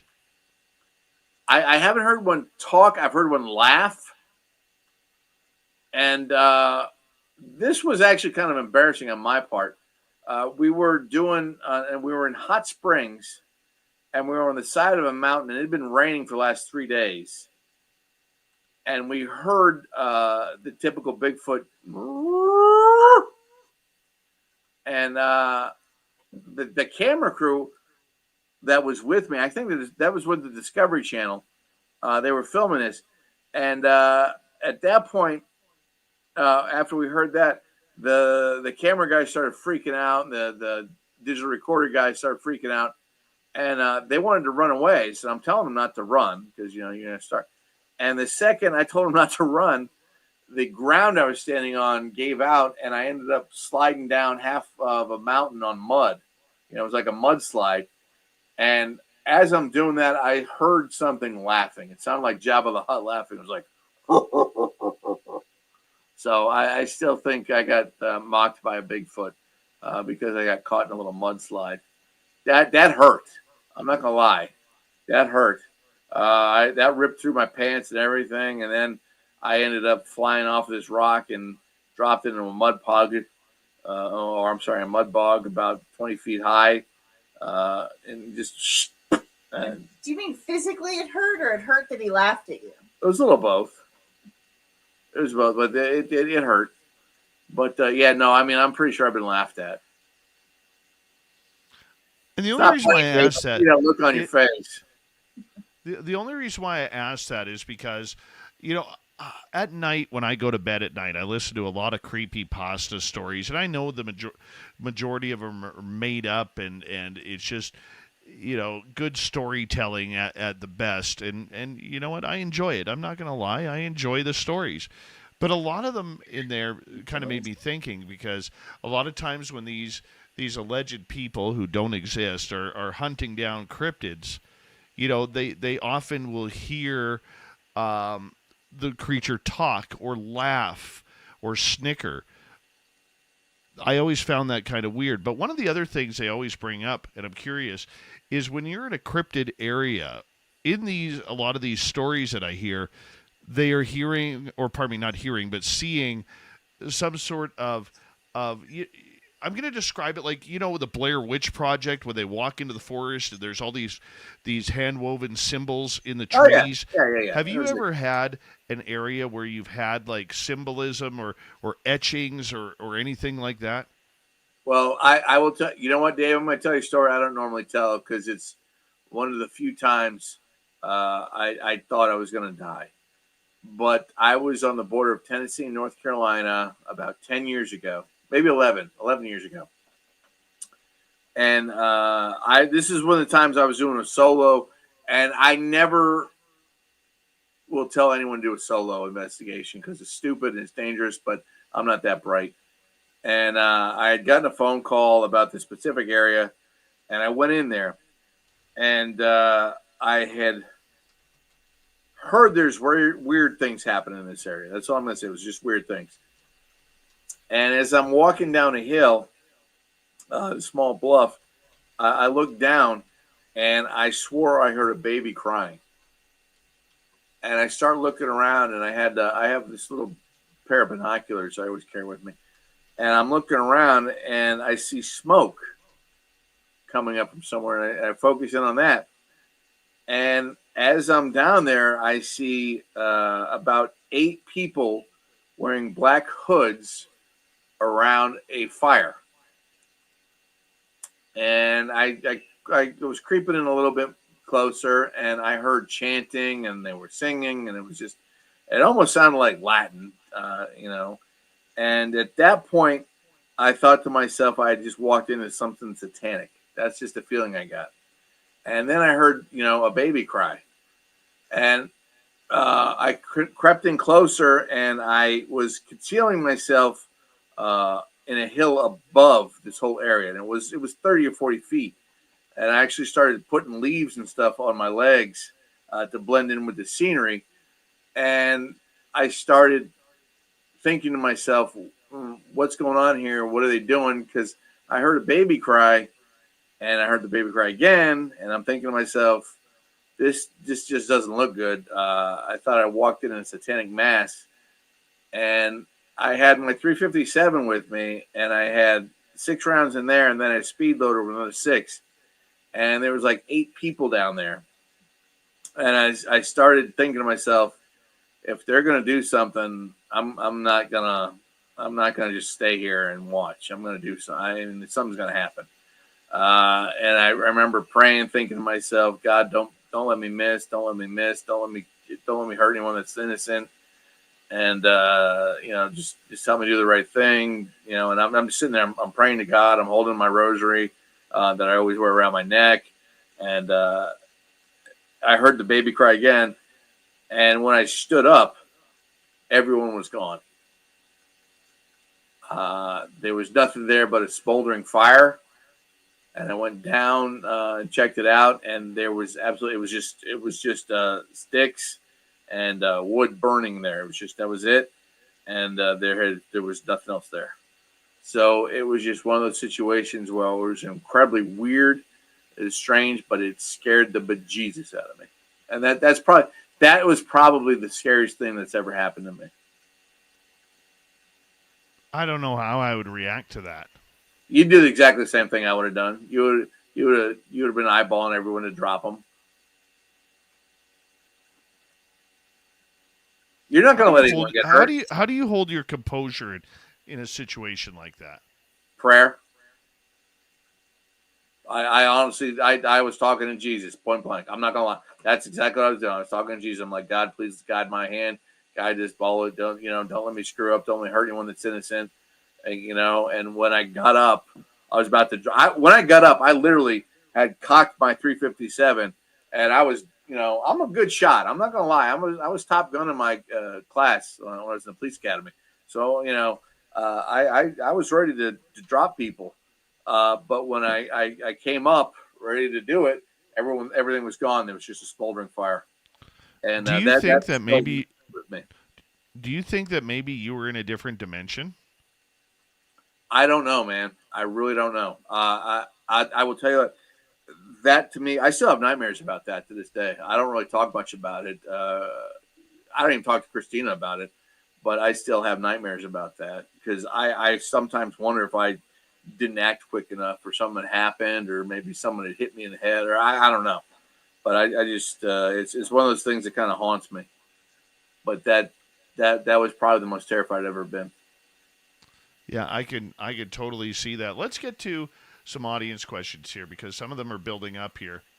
Sasquatch Omega in our chat room wants to know if you ever head out into the forest with a trimeter. Oh yeah, all the time. I bring one with me everywhere I go. Explain to our audience what a trimeter is. It's a natural. I'm sorry, somebody's. It's a natural field meter. What it does, it picks up. It's sensitive enough to actually pick up the tectonic plates moving. But it's an expensive piece of equipment. But it seems somehow to pick up on other types of life form. It also picks up on what I want to say is background radiation, things of that nature. It's a real good piece of equipment, and it's just one of the things we use. What would it be used for? Ghost detection, things of that nature, but it also picks up on.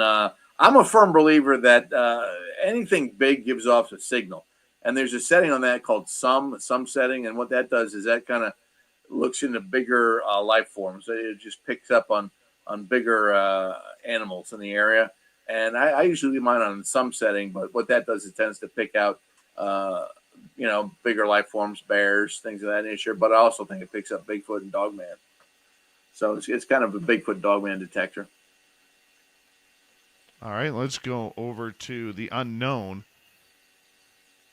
How would you help someone if they've seen a hanging person often? I mean, what steps would you take? I wouldn't have any idea what to do. Well, we actually have Helen's Bridge in Asheville, and we see that quite often.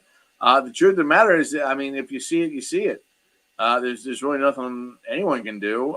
You just kind of accept and adopt and apply the fact that you've seen this, and it's just something that's part of our world now.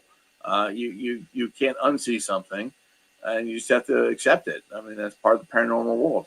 Paranormal world is huge. You know, the paranormal world is everything. That encompasses what we do, what you do, what everyone in the Bigfoot community, the UFO community, the paranormal community, the ghost community. It's all paranormal as far as I'm concerned. And if you see something, then for some reason, you've just been brought into that paranormal world. There's really nothing you can do. If you've seen it, you've seen it, and you'll continue to see it. There might be a reason you are seeing this thing because maybe you are supposed to help this entity with unfinished business. But if this were me, I would just ignore it. I wouldn't ignore it. I'd say, all right, I've seen it, and then that's all we need to know is I've accepted it. But I wouldn't dig too much into it because you never know what that particular entity could be. It could be good, could be bad, could be evil, could be demonic. You just don't know. And if you're not prepared to handle that situation, the best thing to do, in my humble opinion, is just, okay, I've seen this, that's fine, and I'll move on. Unless you have a serious suspicion that it is demonic or malevolent in nature, in which case we would find a priest. We would talk to our priest who has experience with exorcism. What has been, if you go down this line, I mean, when you talk about seeing a ghost of a hanging person, I mean, that's just horrific at the thought of that. What is the creepiest encounter that you have seen? I've witnessed an exorcism. I've been thrown through a window in a second-story building by an unseen force. So I'm a firm believer that is straight-up evil. And the only way to combat evil is with Jesus Christ. That's just me. I'm not trying to. I'm a practicing Catholic. Christina's a practicing Catholic, and the reason why I said we're practicing is we're just going to keep going until we get it right. And that's just a simple truth of the matter. But there's things I've seen out there that have completely made me believe in good and evil. You know, and I'm not gonna lie to you, Dave. When I was in my 20s, I was an atheist. I didn't believe in anything, but I witnessed something that I was in church the next day, and haven't left since. Let's go to another question. Let's go over to T-Bone, who is asking, have you ever come across military in your investigations? Yes, T-Bone, several times, and I've been ordered not to talk about it. Really? Oh yeah, I'll tell you about it later. But yeah, several times. I was doing. Were you crossing into areas that you shouldn't have been? No, I will tell you. Right, here's one thing we were talking about. I was doing. You know, I work for. Or, you know, I do the haunted Asheville ghost tours in Asheville, and we were discussing the tunnel system in Asheville, and I was told point blank by 6 guys in a black Suburban while my tour was going on not to discuss it. And I said, okay.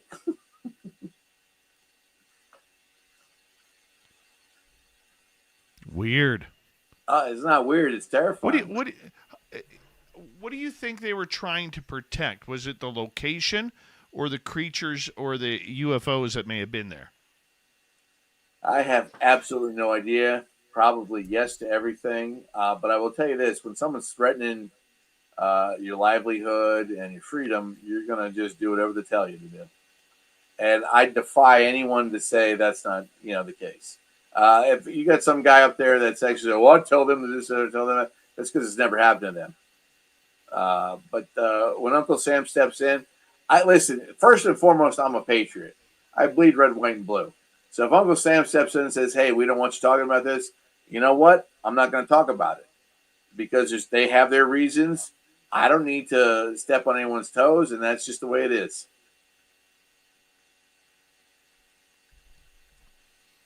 Do you think then that there are, never mind the UFO cover-up, but let's talk about the cryptid or paranormal cover-up. Do you think that there are military or people within the government agencies that could actually say that they know a lot more than what they're saying right now about these creatures? In 2 words, hell yes. I've spoken to people. One of my closest friends is former military, and I'm blessed. And I will say this: I'm blessed because this man's in my life. Because he will tell me point blank, stop talking about this or stop looking into this because it's going to be a problem. And that's probably kept me alive. The fact that the military-industrial complex is aware of aliens, I've done a lot of work on, I'm part of MUFON, and yes. I love MUFON. MUFON rocks. I always tell people, you know what, if you really want your eyes open, just join MUFON and access their database. That's all it is. Just get a basic membership because you have a database that goes back to the 60s. It goes back to Blue Book. It's brilliant, but it's all fact. There it is. It's all right there. But the truth of the matter is that information some people consider sacred. I'll tell you this. I think it's been long enough right now. I did a UFO conference. How long ago was that, babe? That was like last June. Last June. About a year ago. Was it longer than that? No. Okay. Hold that thought. We'll be right back on Spaced Out Radio with Christian McCloud.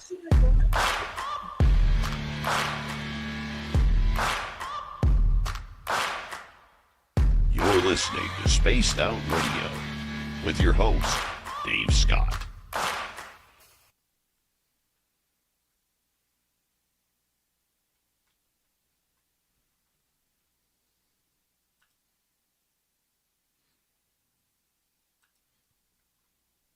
I didn't even see that break coming.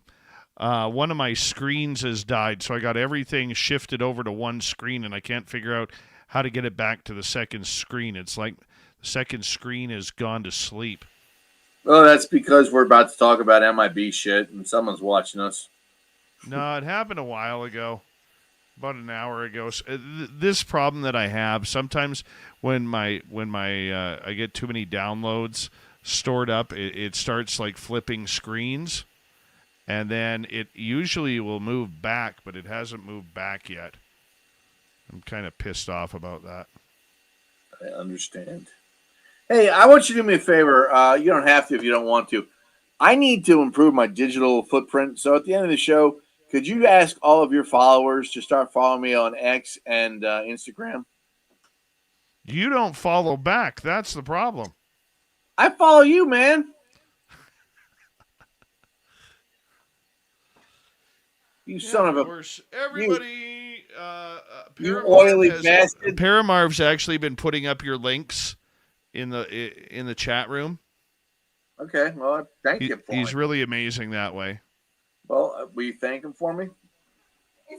Yeah, well, he can hear you right now because we are on break. Paramarv, thank you. You rock. The proctologist call it. Oh, he's awesome. I want that guy. Hey, Paramarv, come to Hendersonville. I'll buy you a beer. Mm-hmm. You can stare at Christina for a while, but that's it. You can stare. That's all.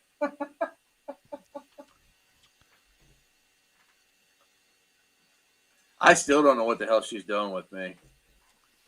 Dave, after 35 years, I don't get it. You guys have only been together for like 12 days. Oh, please. Don't you have for 35 years? She could do so much better. You met her when she was like 16 and you were like, no, she was like 18 and you were like 45. I was 12. Oh! Why was? Well, I was only 15. 16. Don't start with me, woman.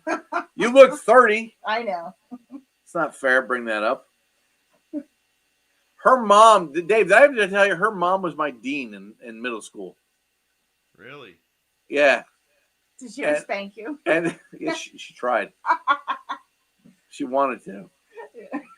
She still does. She had hungry eyes. I'm not gonna lie. She still does. And her grandmother was my librarian, and her grandmother accused me of keeping a Bigfoot book. Before I even said anything, I just told her his name, and she was like, "I remember him. I think he stole a Bigfoot book from the library." I was like, "Oh my god!" Oh, shame on you! Shame on I you! did not steal that. You did too. No, Yes, you I did. deny it. Totally. There's did. no proof. But anyway, no, it's Probably did. I think he did. Quiet, Dave. I'll tell you what happened later, Dave. I'll tell you the truth. It was that in the Spider-Man book. You remember how they used to do, like Marvel would release like the origin stories of superheroes? Yeah. And like you'd have that, be like a hard. There was a Spider-Man book and a Bigfoot book that seemed to disappear at the same time. That's all you know. That's all I know. I know nothing more than that. That's all you know. But I will confess to Dave later. But my grandmother remembered that 30-some years later. Her grandmother takes a picture of the yearbook and sends it to her. She still had a picture of his seventh grade picture from the yearbook. Not attractive. It's adorable. It is not. That is not healthy when that stuff starts happening. But anyway, glasses and a bowl cut. That's my family now. That's my I love them.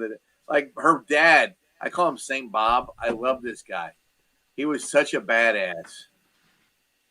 And now he's just Saint Bob. He's my father-in-law.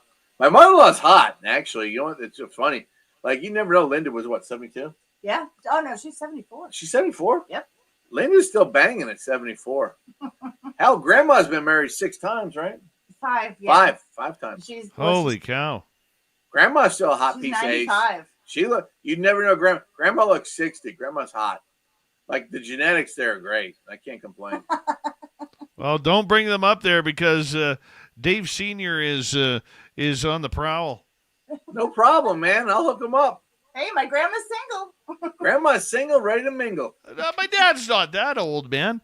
But You're hold not. on right there. Hold on. Deb Rooney ×2, Andrew ×2, Candace, T-Bone ×2, and My Flock. Thank you for the great super chats tonight. Greatly appreciate your love and support of Spaced Out Radio.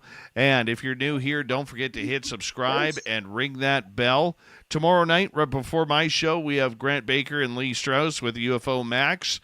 And then I will come on with Merle. Yep, Merle. Our store is spacedoutradio.com. We do not have ugly swag, people. No ugly swag, so make sure you check it on out for yourself. And we're coming back in 2 seconds.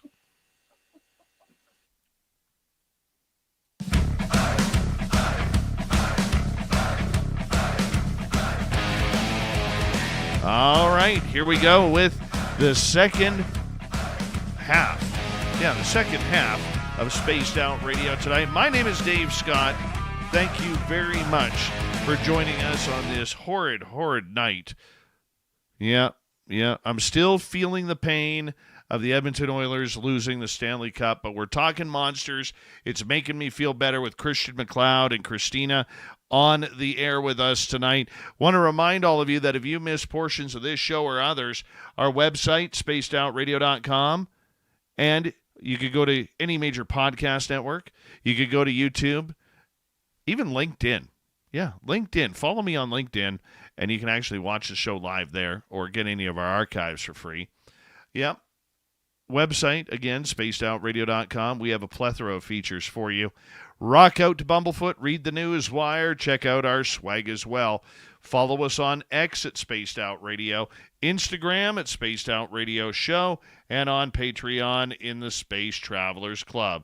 From the cryptidguide.com, and cryptidgirl.com, we have Christian McCloud and his better half, Christina, talking monsters with us. We're taking some audience questions as we speak. Christian, welcome back. Thank you, my brother. You ready for another question? Of course. Let's go to T-Bone. What's your thoughts on dowsing rods? I use them, but they're copper.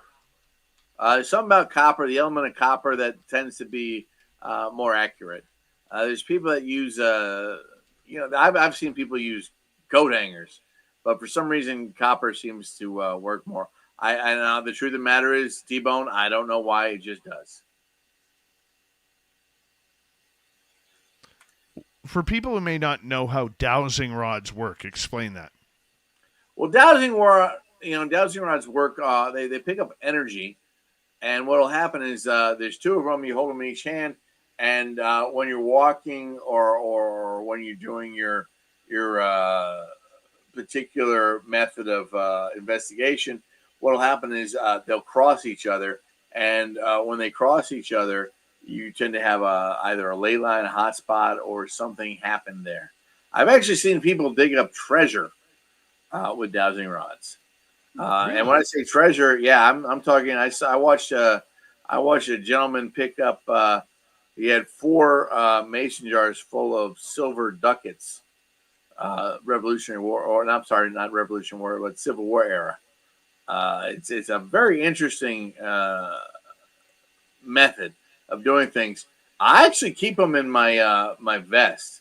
I actually have 2 dowsing rods in my vest. They fold up and look like 2 pens, but they're copper. And for some reason, for me, copper works better. All right, let's move to another question. Let's head on over to Kim here, who is asking, love a metal detector, but how does it help with Bigfoot quests? It doesn't. We use metal detectors when we're looking for specific metallic things that are buried.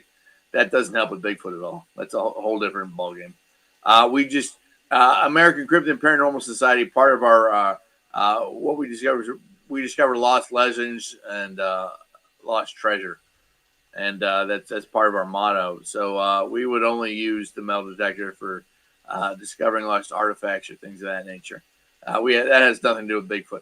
Now, I will use EMF field meter to detect Bigfoot because much like larger mammals, example would be a bear, I think they put out a different frequency. And we will do that. We will use those for that. But metal detectors are strictly for buried things. All right, let's move to another one. And let's go to super crazy. Would Bigfoot intervene in some way if there was a nuclear war? I don't know. I'm I not. doubt I'm not that. sure that's in his realm. I don't. I don't think they could. I mean, how are you going to stop someone? How are you going to stop Putin from pushing a button? I think after a world war, they would probably survive because of their habitat, but I don't think they prevent anything. I think they'd let humanity play it out and then, Well, yeah, rebuild what's left. yeah. I think they live underground. They'd probably be fine. Let's follow that up with another question from Super Crazy. Do you think Bigfoot has powers that we might describe as magical or supernatural? No. I think they have infrasound. I think they have night vision. I think they have a sense of smell. They're incredibly strong. I think in their particular where they live, they are definitely the alpha predators. But I don't think there's anything supernatural or magic about them. I think their appearance has the ability to bend light in a way that some people might think of as magical, but that it's more nature that we don't really understand. Well, it's like polar bears. Yeah. Polar bears, There you fur go. will reflect white light. So I don't think there's anything supernatural or paranormal about them. I think their way of camouflaging might seem supernatural. Right. Like I agree with that. Kind of I outfit or totally something. agree with that. That's right. I agree with that. But that it's totally natural. Yeah, no, I agree. I think they do. I know you do. I think they do. I think have telepathic. you are so wrong on this, man. So wrong on this. I will. No. Oh, I will. Oh, don't even start with me. You know you're wrong. Nuh-uh. No. Nuh-uh. You don't even know. I will respectfully disagree with you. How about I do it that way? I know we both. I think this is the only thing we disagree on. I honestly do, Dave. I after all the years and all the conversations, I think this is the only thing we disagree on. But I will say this: there's a whole version where I might be wrong, and if I'm wrong, I'm wrong. What kind of supernatural powers do you believe they have? I think they have the ability to cloak themselves.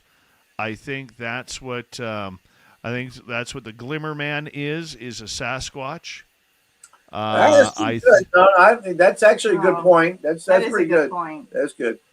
I do think that they have the ability to disappear and vanish. I've had that happen. I think that they have a strange abilities that we don't know and that we cannot figure out. I mean, why is there only one print? The majority of time, I don't think a lot of people understand that when you're out Bigfoot hunting, you only find one print. You don't find a track of prints. Finding a track of prints is like the goose that laid the golden egg. I mean, it's difficult. My brilliant brother David, you have to keep in mind, most of the time when you see one track, there's trees aplenty. So, let's take that into effect. Let's be honest. When you see one track, there's usually a bunch of trees around. And we know, these are North American primates. I mean, that's what I call them. And I think they go to the trees. I think it has a lot to do with the metatarsal break that lets them have that smooth movement appearance that keeps them from putting the tracks in a lot of types of ground. Yeah. I would disagree. Oh no, you didn't. I totally would. I totally would, because I could tell you right now, okay, the other day, we found, actually it wasn't the other day, it was probably, it was on my birthday, May 24th. Happy birthday. We found 2 9-inch prints. 2 9-inch prints of a juvenile. Obviously. And they were probably 40 feet apart. Now, we know that wasn't one step because they were the same foot.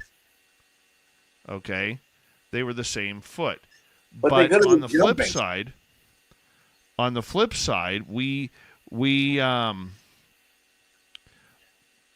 were able to figure out that during that time when those prints were made, it was rainy and muddy there, and there wasn't enough water to wash out the other ones, yet there they were.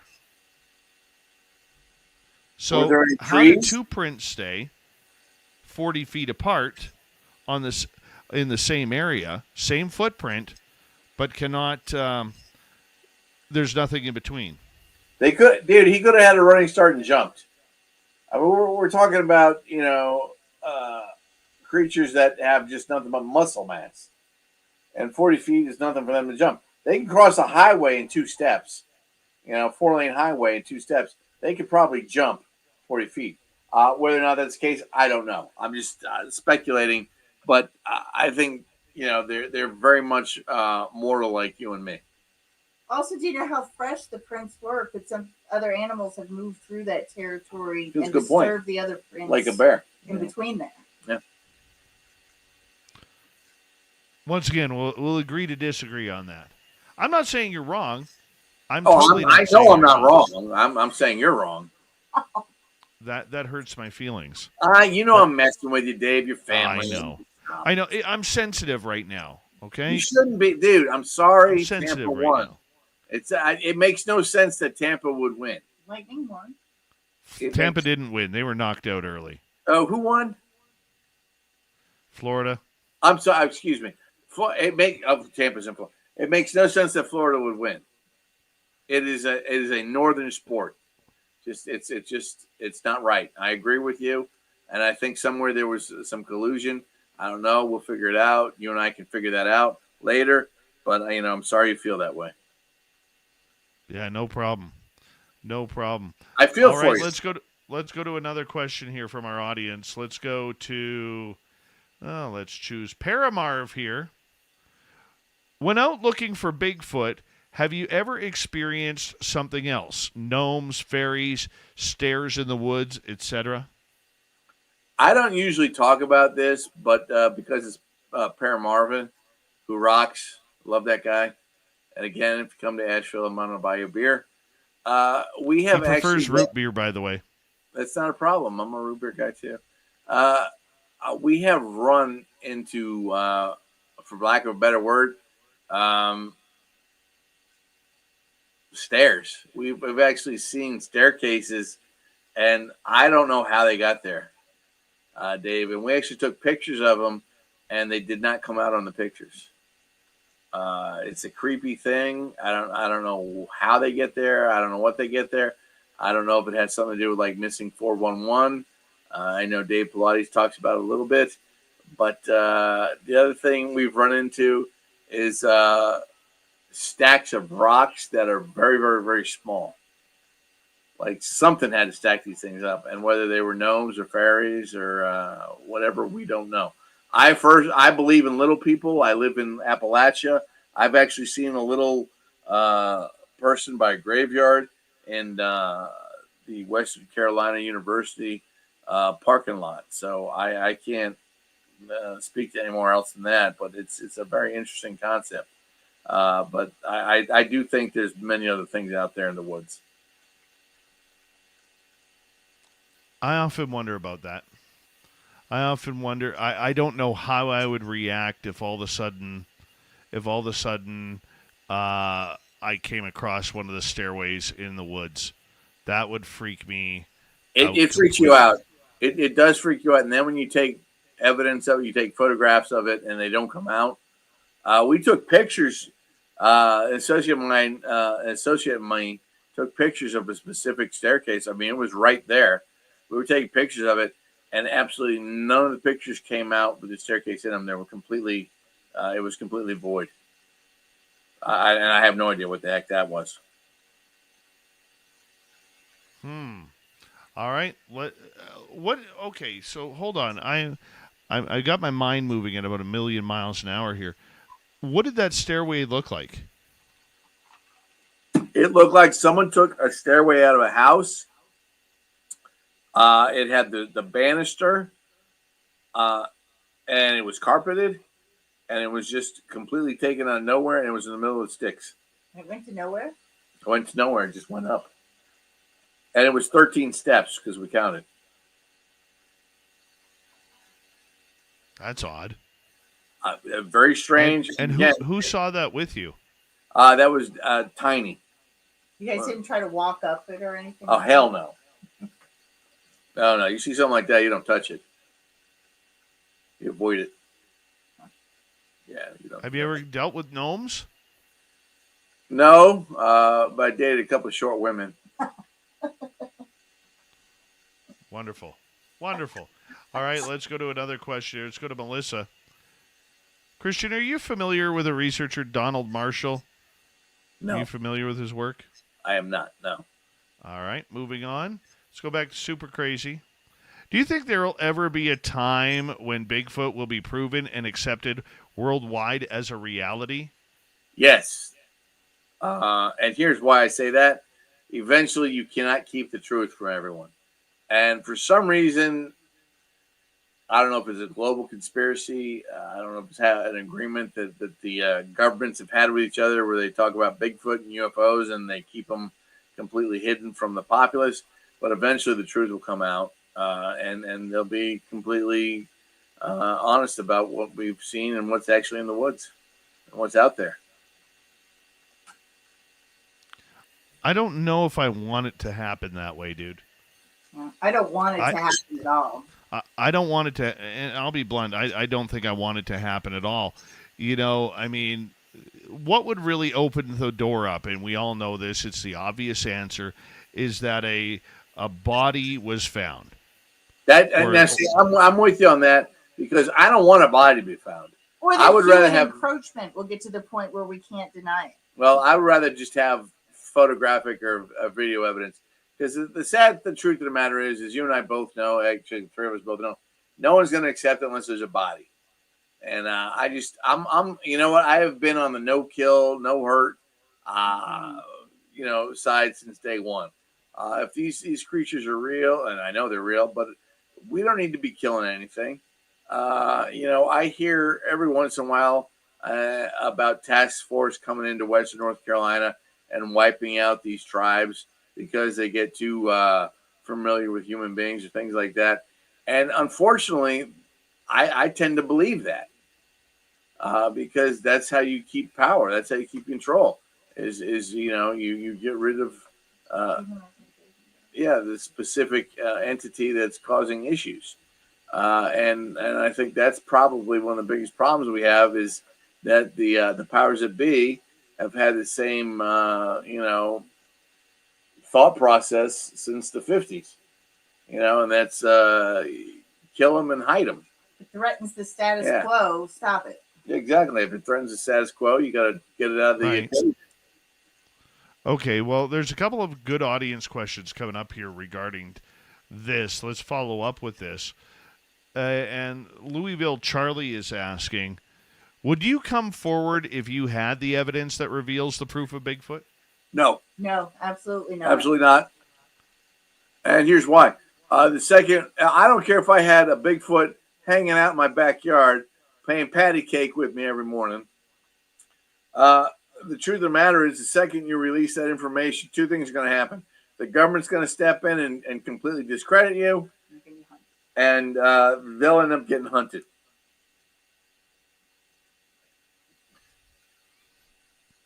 I don't think people realize how much of an economic impact that would have on everything.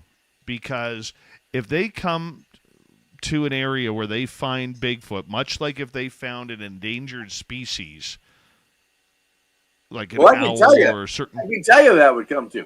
That's a $13 billion a year industry. So the government's not going to want to lose $13 billion a year. But you got to look at it this way too, Dave. Say everyone comes clean and the truth is out there and Bigfoot's real, Sasquatch is real, Dogman's real. Now you have to account for the people that have disappeared in the woods. So now the lawsuits start. So the federal government, I'm a firm believer that the federal government has known about Bigfoot since the Jeffersonian, presidency. And because I believe Lewis and Clark were told point blank that you're going to run into these creatures. That's why you need to be friendly with the Native American population, because they know how to deal with them. You can't. That's how far this goes back. That's how far this conspiracy goes back. So, well, no, it for us it goes. That's where it is. So you have the Lewis and Clark expeditions go out. They are point blank told you're going to run into these big man, the hairy man, the Bigfoot, the Sasquatch, whatever you want to call it, and they did, and that's why they had the Native American help. So this goes on, throughout the history of the country, and it's kept a secret because, who wants to move into westward expansion if you've got these 9-10 foot monsters out there that tend to freak out every once in a while and may kill a bunch of human beings. So you have to look at it that way. The other thing is, and I've been saying this for years, and I don't care who wants to argue with me, because I'll take this, I'll fight this hill to the end. I'll die on this hill. When 1776 is around, everyone's focused on, basically the Boston area, New England area. But what they don't realize is that smallpox is not only hitting South America, but it's hitting the western coast of America, and it's wiping out everything. The only virus that goes from human beings to great apes is, guess what? Smallpox. So if you're having these problems and you're wiping out the indigenous populations with smallpox, and you're also wiping out, the cryptid versions of civilization, then guess what? You've killed everything that moves, and it takes a long time for that to rebound or to bounce back, and that's why we have so many cryptid reports these days. So it's because they've finally repopulated, the specific areas. So if you look at it that way, that makes complete sense. That's completely logical, and it falls in the paradigm of the smallpox epidemic. How many people do you think have gone missing because of these creatures? Thousands.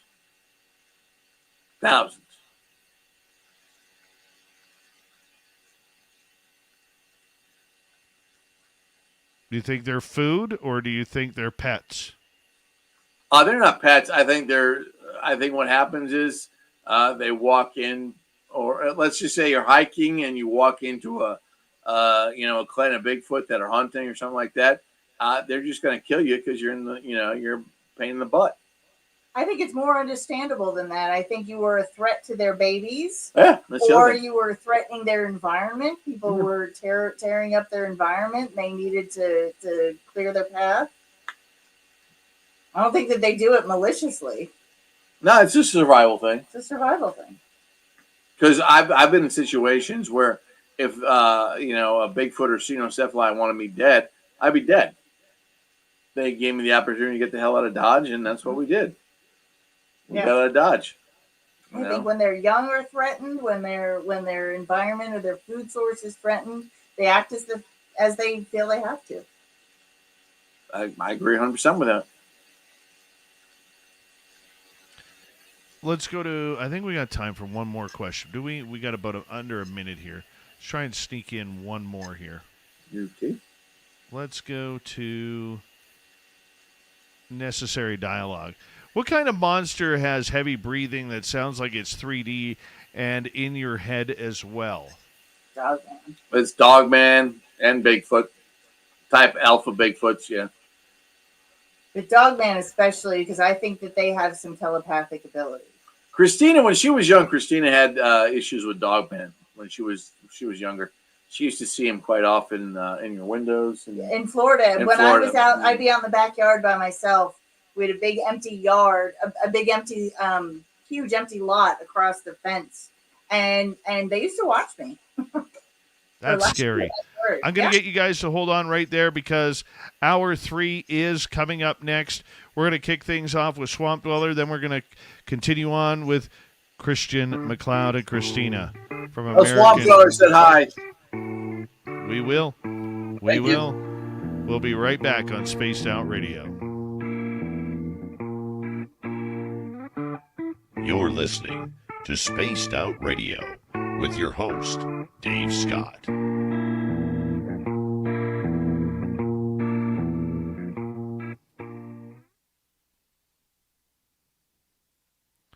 All right, guys, going to take a quick break here. I'll be right back.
Oh, well, that was weird. That was weird.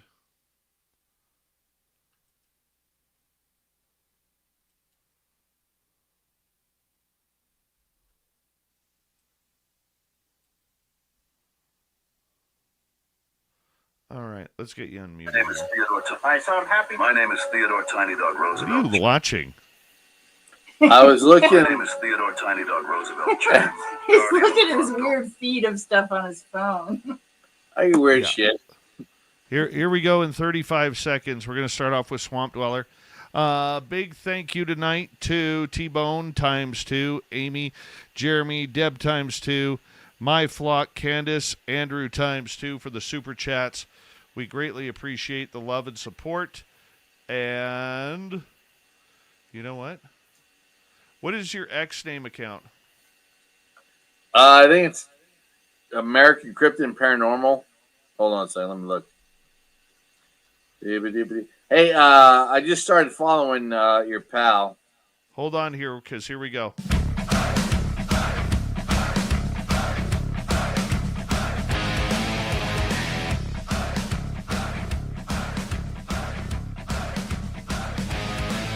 Here comes the third and final hour of Spaced Out Radio tonight. My name is Dave Scott. Thank you very much for taking the time to join us as we continue on the road to monsters. Hey, we want to say hello to everyone listening in on our terrestrial affiliates around North America, digitally on every major podcast network. Our website, spacedoutradio.com. We have a plethora of features for you. Rock out to Bumblefoot, read the news wire, check out our swag as well. Follow us on X at Spaced Out Radio, Instagram at Spaced Out Radio Show, and on Patreon in the Space Travelers Club. The Desert Clam has set the password for tonight in the SOR Space Travelers Club. Nication. Nication is your password. Use it wisely, Space Travelers, as the Clam sets the password each and every night right here on Spaced Out Radio. Let's head to the swamp. Hello and welcome to Spaced Out Radio's Swamp. I'm Swamp Dweller, and tonight I'm going to take you on a mystic journey of the unknown, sharing tales of monsters, legends, and nightmares. Welcome to the Spaced Out Radio Swamp. So, I and two of my buddies were up Lone Peak Canyon with a plan to sleep under the stars and leave the next day. So we got everything set up and decided to go swim in the lake. On our way back, we saw a single deer with abnormally large eyes and ears, and it had odd proportions in general. I've grown up in Utah Valley my whole life, and I've seen thousands of deer, so I know what they usually look and act like. The deer was sitting on a rock like a dog, and it turned its head to watch us without giving any reaction. Its head seemed to turn and follow while its body stayed perfectly still. It almost looked like its head was detached from its body. I decided that it was just an odd occurrence and that I should just ignore it. This was at 4 p.m. About 30 minutes later, we were at our campsite, and we saw the same deer chasing another, but it stopped and continued to just look at us for maybe 5 minutes. When we all looked away, it almost just disappeared. Maybe it took off as soon as we looked away, but this was also odd. 30 minutes after that, we saw the same deer, probably 200 yards away up on the side of the hill overlooking us. It stayed there for at least 45 minutes, just staring at us. The fourth time we saw it was later around 9:30 p.m. when we were in our sleeping bags getting ready to go to bed. The deer came up from the river that we were next to, probably 20 feet away, and just looked at us again for maybe 2 minutes and then went back down. The same thing happened again in the same spot 15 minutes later. It almost seemed to be checking if we had gone to sleep yet. It continued to check on us one more time, 15 minutes later again. At this point, I was a little freaked out, but didn't want to say anything because I was afraid my friends would say I was imagining things. So, we all tried to go to bed. And at about 10:30 to 10:45, we started hearing something maybe 10 feet away just under the hill that led to where the river was. We continued to hear what sounded like a deer walking in the river and coming to check on us. Every time it would get close, we would start talking and shine our lights into the trees to see if we could see anything. This happened enough to the point that we grabbed everything and left at midnight. On our way down, my buddy said they kept seeing silhouettes off to our sides. The entire way down, we kept seeing weird things like a deer right next to the road, staring at the mountainside at literally nothing, not moving or reacting or grazing. We continued to see more and more deer that were behaving oddly. But remember that we have all seen thousands of deer just up that canyon itself, and they never behaved like that. Please, anyone, let me know if you think it might have been something. Thank you, Swamp Dweller, for another creepy story. If you want more just like this or whatever, you can check out his YouTube channel on YouTube, Swamp Dweller. Hit subscribe, ring that bell. He literally has thousands of stories just like that for free. All right, we're going to continue on with the cryptid guy. We call him Christian McCloud around here. Why do we call him that? Well, that is his legal birthright name, and he is a very, very stoic type of individual. You know, he really is. Christian, welcome back. Thanks, man. I appreciate that. You got to get him looking at the picture you posted. Well, that's what we try and do here, my friend. That's what we try and do each and every time, you know, because we love you around here. We really do, you know. So, big question for you. You know, how much fun do you have being a monster hunter? I'm sorry, what is that playing on your side or mine? What's that? You hear that music? I don't hear any music whatsoever.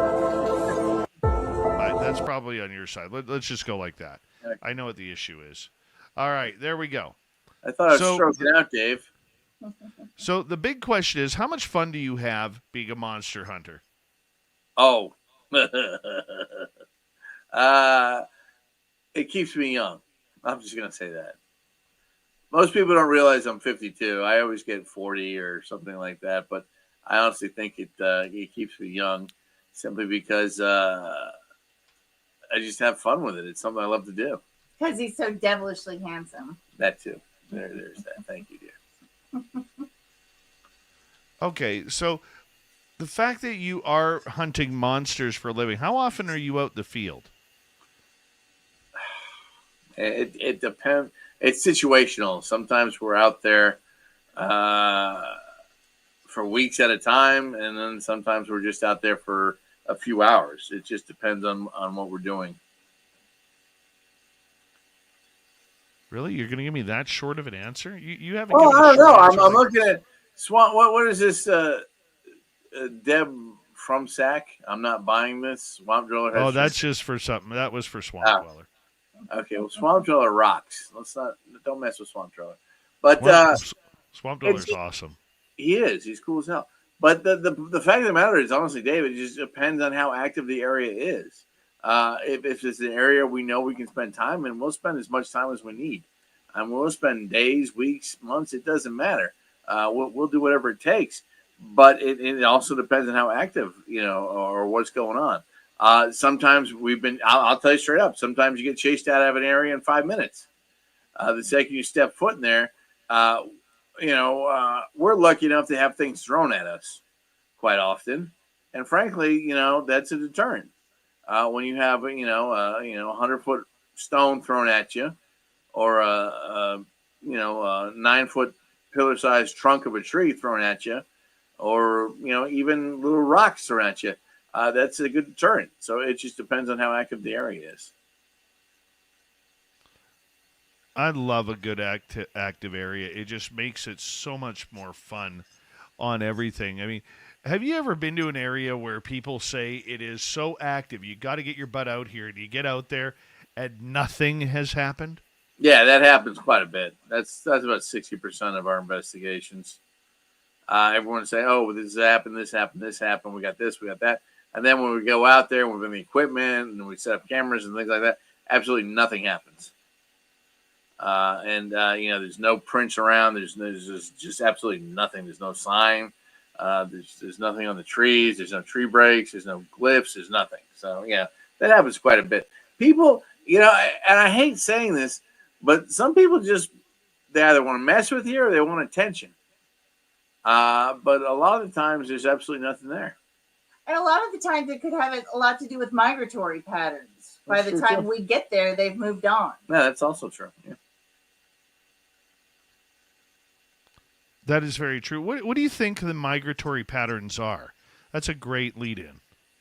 I personally believe that in the summer they go north, and in the winter they go south. If you look at a picture of the continental United States, you look at the way the park systems are designed, you could have thousands of these creatures going north and south, depending on what time of the year it is, and never be seen. Yeah, and the simplest answer is they follow their food supply. Exactly. Good job.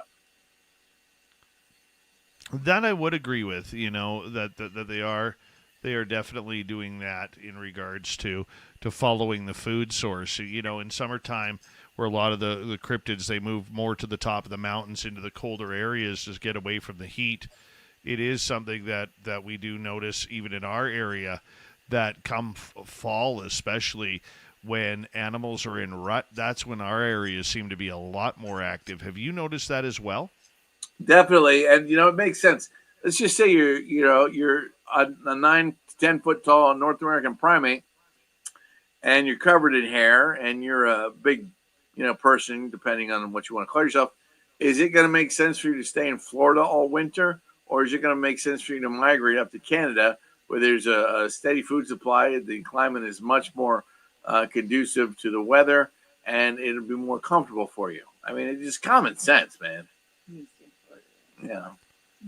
It's total common sense. Total common sense. All right, let's get to another audience question. Let's go this time to Super Crazy. What would you do if while driving you accidentally hit a Bigfoot on the road, leaving him knocked out but still alive? I take a lot of pictures, see if I could grab a tooth before he woke up. And then if he's waking up while I'm extracting said tooth, I'd run like hell. Yeah, we would totally not draw pictures on his forehead and take a bunch of selfies to make fun of. That we would definitely not do that. We need Christina to move closer to the microphone. Move closer to the mic, woman. Oh, I'm sorry. I said we would definitely not draw disgusting pictures on his forehead and take a bunch of selfies to make fun of later. Although, 100%. 100%. There would be some pictures and some lewd behavior, but the truth of the matter is, I know us.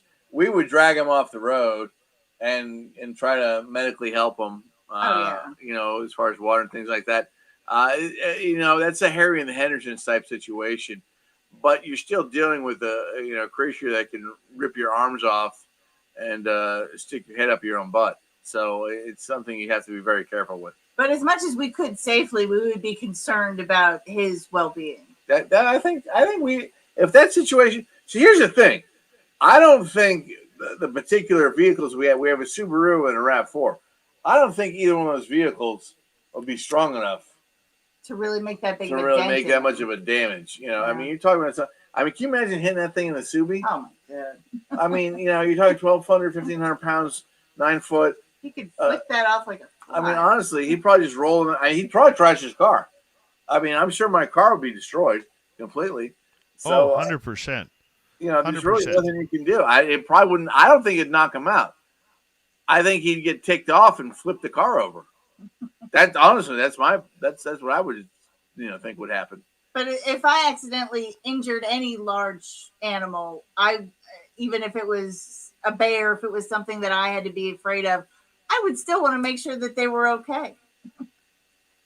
It's funny you say that because I've seen the damage that a moose can cause, a 1,500-pound moose can do to a vehicle. No, I told you what happened to my uncle with with something like that. Yeah, I'm with you. I mean, it destroys vehicles. Yeah, they're completely. This was a brand new. My uncle had a brand new Pathfinder. This is 1999. Brand new Pathfinder, had less than 100 miles on it. SE 4-wheel drive, gorgeous. It was emerald black, and a moose hit it from the side, punctured my uncle's lung, and flipped the car over. And after that, he wasn't right in the head. Oh, was the moose hurt? No, the moose just walked away. No, but my uncle was not right in the head after that. He was convinced the moose was trying to kill him. He literally, there was a psychological issue. He ended up buying a, what was it? A Barrington 50 caliber. Some kind of, it was an elephant gun basically. And he was convinced that moose was trying to kill him. It messed with him psychologically for years. But yeah, I mean, you can't mess with a moose, man. Those things are huge. And, those horns aren't, those things are strong. It went right through the metal, punctured his lung on his left side.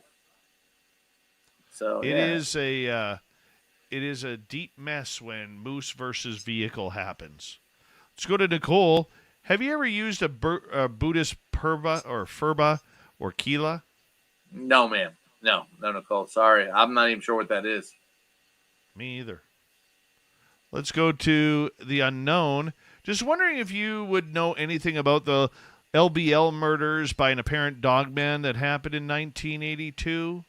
I will tell you this. I've never discussed this, but I'll tell you straight up.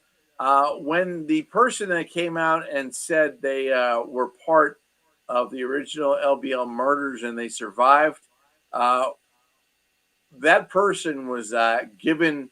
The name was given to me to break on my podcast at the time, American Cryptid and Paranormal Society. And after his story, I did not believe it. I think he's just full of it. And I'm not even going to give him credence to say his name. But yeah, I believe those murders happened. I think that actually went down like that. My buddy Kumbo was down after that happened, and the ranger of the particular area was someone he went to church with when he was a kid, and he walked Kumbo through the whole thing, and Kumbo told me about the whole story. So I'm a firm believer that Dogman killed that family of 4. The other thing that's very interesting about that particular story is after the government got involved with them, what happened in that particular family is they were listed as they all died in a car accident in another state. From what I understand, the camper they were all in was actually driven to a different state line, soaked in diesel, and then lit a fire. And that's how they said the family passed away. Oh, that's not good. So for people who may not have heard the story of the land between the lakes, or what we call the LBL, tell us about that. The LBL, Kennedy put that into play in the 60s. And what they did is they flooded out a certain area and they made the land between the lakes. And there's a northern version and a southern version of the area. And the northern version is a very dangerous area because it's considered a dogman activity. And the people in 82 or 84, depending on which version you listen to, they're very much in sync with what was going on in that time. In other words, they were wearing cologne with the pheromones in it. There's 2 specific colognes. I'm not going to mention them because I don't have permission, but they had pheromones in it. And what had happened is these attracted a dogman or cynocephali, and it basically went in and just killed everything in its area, specifically mom, dad, and 2 kids. Now, the mom was killed inside. The father was killed outside. The son was killed outside. And the daughter was allegedly killed and then, for lack of a better word, predicated upon and eat. Apparently this thing ate part of her. And they found her 30 feet up in a tree about 300 yards away.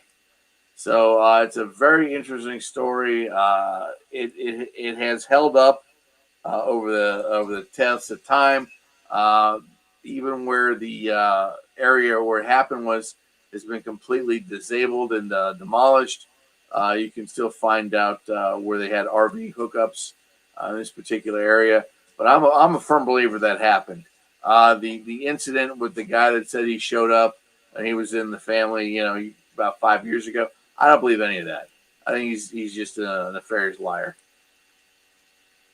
And again, I had the opportunity to interview this person, and I passed on it. And so did my buddy on Venomous Fringe, Chris Cyrus. We talked many times about this, and we just didn't believe the story. And this is also, I brought in, I called Tim Kumbo Baker about this. And after talking to him about this and him telling me about his specific connection in the story, I didn't believe the guy. It was just a story I did not believe. I think the guy's just full of it. All right, let's move on to another question here. Let's go to Sasquatch here. Has anything ever followed you guys home yet? Example, the hitchhiker effect. It seems that the same phenom shown on the Skinwalker Ranch is happening to some Sasquatch investigators. Not me yet, though.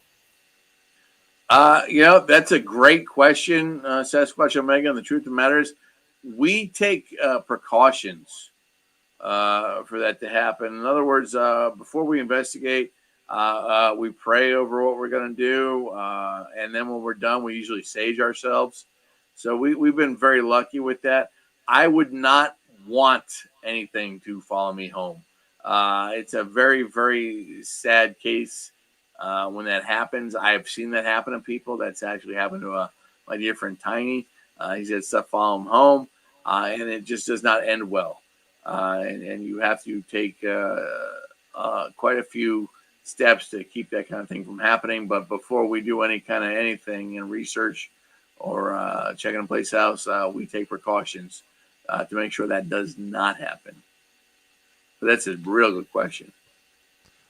We actually had, when we came out of Flight 21 a week ago, we actually had a hitchhiker with us. And we actually, once we got out of the forest within cell phone range, we had to get Robin Haynes to clear the hitchhiker from us. And Tim actually was videotaping that conversation. And when the hitchhiker left, you actually saw it bounce off my Jeep. Yes, you know when you step down on a vehicle and the vehicle kind of bounces a little bit? Exactly, yeah. Yeah, that's what happened. Well, that's one of the things we do after we, it's funny is you and I have such a good relationship. We have the same people that work in tandem with us. And when we have a problem, the first thing we do is call Robin. So, that's basically what we do to help. When we clear a situation, basically, we're calling in Robin. So that's our secret weapon. But yeah, it's funny you mention that because that's exactly what we do. Yeah, it was. So what it felt like for people not to know. I mean, both Tim and I felt a little bit different. Tim, I was feeling very woozy. I was feeling like very heavy on my shoulders and the back of my neck. I did not feel that I felt a little short of breath. I felt like I was going to be puking at any time. It wasn't a very comfortable feeling. Tim had but almost the same, but he was getting a little bit of almost like vertigo. And it was just weird. It was weird. Hey, we got one more half hour with Christian McCloud on Spaced Out Radio. Stay tuned, everybody. This is Spaced Out Radio and your host, Dave Scott.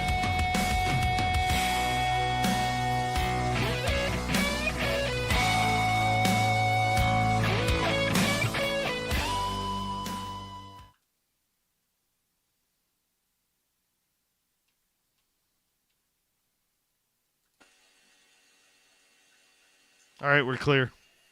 Awesome. Yeah, man. Yeah. Very sexual. Very sexual. Yeah, that hitchhiker was not fun. Yeah, that scares the shit out of me because you never know what you're going to pick up. Right? That's the truth of the matter. Is people don't, most people don't realize that, and it's not a happy feeling. What? Hitchhikers. Do you ever get the feeling that when you're leaving an area after you've been, let's say, asked out to leave, or you've been asked to leave out of that area, do you ever get the feeling that you're being followed? Definitely. And what's funny is when you said you get that, the same thing happens to me. I get that nausea feeling. It's like I'm about to puke, and that's when I know something's trying to stick around, and then that's the same thing happens to me. So I'm with you. And people don't realize how powerful that feeling is. It's not, it's not something you want to bring home. You don't want that being shared. You just want to isolate that and keep it away. So, but it's another thing, Dave. Until people go out there and do it themselves, they're not going to understand. Oh, I get you. That is very true. Very true. My neck is so sore tonight from having to keep looking to the side so I could read my screen. I'm sorry, man. That's terrible. It happens. It happens. I could move my camera, but I haven't. There's no reason for it. Don't worry about it. Yeah. Nah.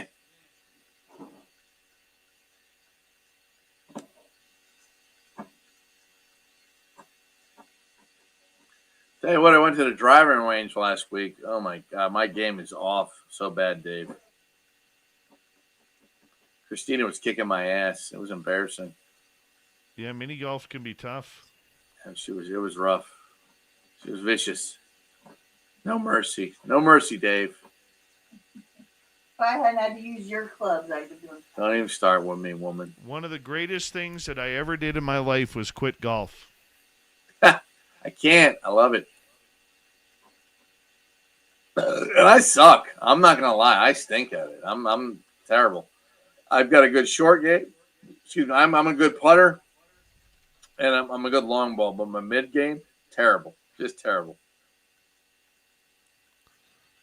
One of the greatest days of my life was when I looked at my golf clubs one day and I said, "I am done. I am done." I can't do it. I can't. I miss it. I'd like to play a full round. Quiet, you. No one cares. Ow! No one cares. Pain in the butt. Oh, Deb's coming over to the studio to give me a neck massage. Oh, poor you. Yeah. The problem is I don't think she'll make it by the end of the show because she lives in Sacramento. Yeah, that's not going to happen. Yeah. I don't have to worry about it. I've got my hot slice, so I can get a massage anytime I want. That's not true. She doesn't do that. Don't even start, woman. I wonder how that looks. 1 second here. Let me see. That looks good, man. No, that looks good. Actually, that's a better angle for you. Because you can see everything behind you. I like that. Maybe. No, it looks good. Yeah, no, dude, it looks cool. Let's try that out. You still need to send me a spaced out radio like flag or something so I can hang it in here.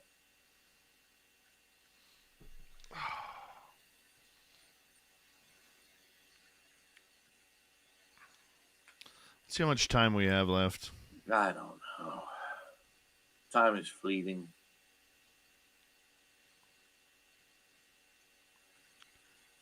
T-Bone again. Thank you very much. T-Bone! I like that guy. He's following me now. I followed him back. He's a good dude. Yeah. T-Bone's Big awesome. thank you to T-Bone ×4, Deborah Rooney with a hat trick, Fast Hemi, Amy, Jeremy, Andrew ×2, My Flock, and Candace for the great super chats. Greatly appreciate your love and support of the mighty SOR. T-Bone! I like saying that. It's fun. That's a cool name. Fun. T-Bone, come to Asheville. I'll buy you a beer. Several beers. Don't forget you can shop at our Spaced Out Radio store. We do not have ugly swag, people. No ugly swag, so make sure you check it on out. I actually like this camera angle. Hey, I'm telling you, man, Dave, it looks good. I like you got the flag in the back. You got Spaced Out Radio. You got your guitar, the Bigfoot stuff. It looks good. It's a better Even angle. the beards. See this bag right here? Yeah. That's my bag collection of beards. That's right awesome, there. dude. That's awesome. Yeah. All right, hold on, guys. Here we go.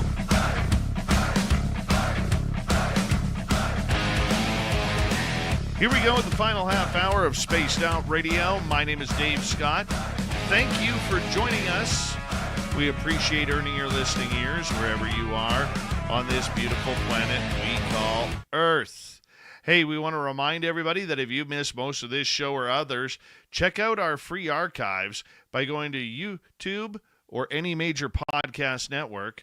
Our website, spacedoutradio.com, we have a plethora of features for you.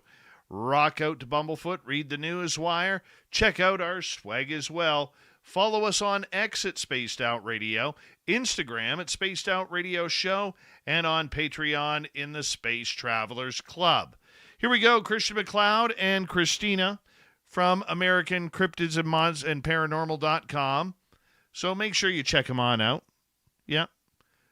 Welcome back, guys. I probably butchered your 48-letter long website there. That's all right, man. It's American Cryptid and Paranormal Society.com, or the simple version is cryptoguide.com or cryptogirl.com. Either one, they take you to the same place because I'm cheap. I bought a bunch of domain names, but they all go to one place. All right, let's get to another question from our audience here. T-Bone's wondering if you ever come across portals. T-Bone, good question. And the truth of the matter is there is one place in Asheville that does have a portal in it, and I don't like to give its location, but yes, that does happen. Have you ever come across one? Oh, yeah, definitely. Tell us about it. Well, it's actually it's in the middle of downtown Asheville in an intersection. And we've had reports of people disappearing. We've also had reports of people disappearing, coming back 45 years after they disappeared, and take a relative with them that were on the brink of death, and they go back in this portal because it's a better way of life, and they have a better longevity. So it's a very interesting area. There's also a story about what we call the old prospector. And this particular gentleman had been, which word I'm looking for, crossed by some people, and they thought they beat him to death. And he comes back into town, and before he dies, he gets pulled in this porthole. But 5 years later, he comes back and he seeks revenge on the people that did him wrong. And why I say that is because most people don't realize the first gold claims in the United States of America in 1799 were in pretty much the Appalachia area. It's not until 1849 that it goes to California. But that was all happening right here in Appalachia, and that's where the old prospector comes into play. So it's a very interesting story. We're still researching that. There's anomalies that happen, and the original story is the people that beat this particular individual to death. He climbs his way back into Asheville. He basically crawls back to Asheville, and he gets sucked in this portal. And then 5 years later, he comes back and he starts taking revenge on the people that basically murdered him, or their families, and it's all done with an axe, pickaxe. So it's a very interesting story, and we're still working on the details on that because that's quite new, but the story is old, and we're just kind of bringing it into the light. All right, let's get back to another question here. Let's go to Paramarv. When you saw the stairway in the woods, did you go back, and was it still there? Good question, and the truth of the matter is, Paramarv, we did go back, and it was not there. We actually put What was it when you put a dot on the GPS? And we went back, I don't want to say 2 months later, and it was not there. Really? Yeah, it's again, that's one of the creepiest things that happen. When you see, you got to picture it, Dave. You're walking in the little woods. You're hot, you're tired, you're sweating like a pig, and then you take a drink of water. You look over, and your right side, you see the stairway that looks like it came out of someone's house. And there's 13 steps. There's a banister, and there's carpeting, and then boom, that's it. It's just weird. I don't know how to say anything else, but it's just weird. T-Bone wants to know, have you ever investigated burial mounds? Many times. And we've had many different things happen.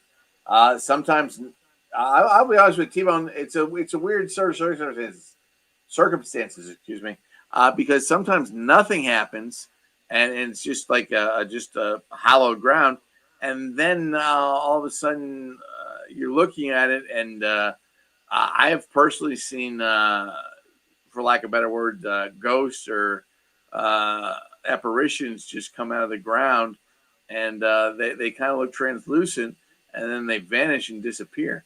I personally do not like going to burial mounds because you never know what's going to happen there. It's a place, I believe it's sacred land and should just be left alone.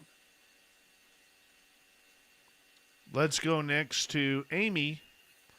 How long do cryptids stay mad about a flood zone, thinking about land between the links? Amy, that's a good question. Thanks for that question. The truth of the matter is, I don't know. But I will say this. I think they have a very good memory. And I think if someone, an individual or a group of individuals does them wrong, they do not forget. But I don't know about a flood zone. I don't. I need the land between the lakes. That happened in the 60s. Anything that would have been alive back then is probably gone. So I think we're on generation 2 by now. So I don't know what their thought process would be.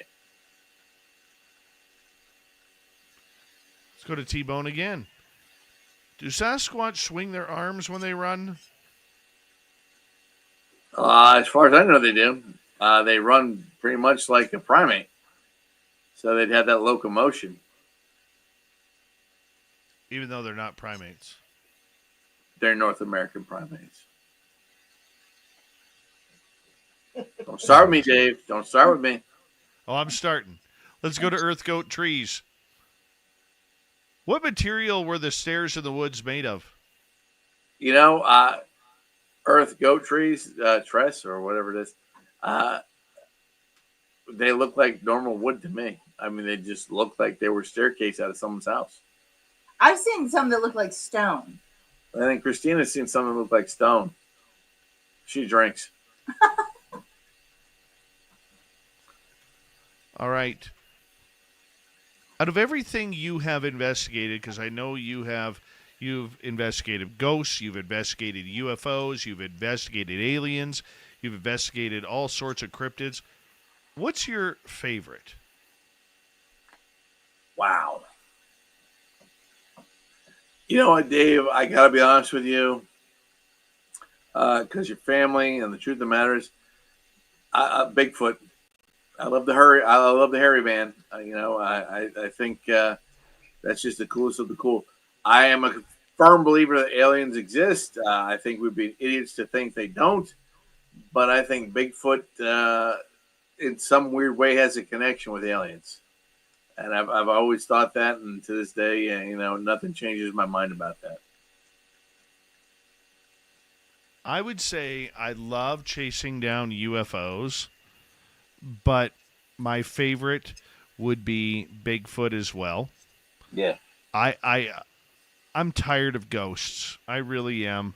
Can you knock on the wall? Can you do this? Can you do that? You know what I'm saying?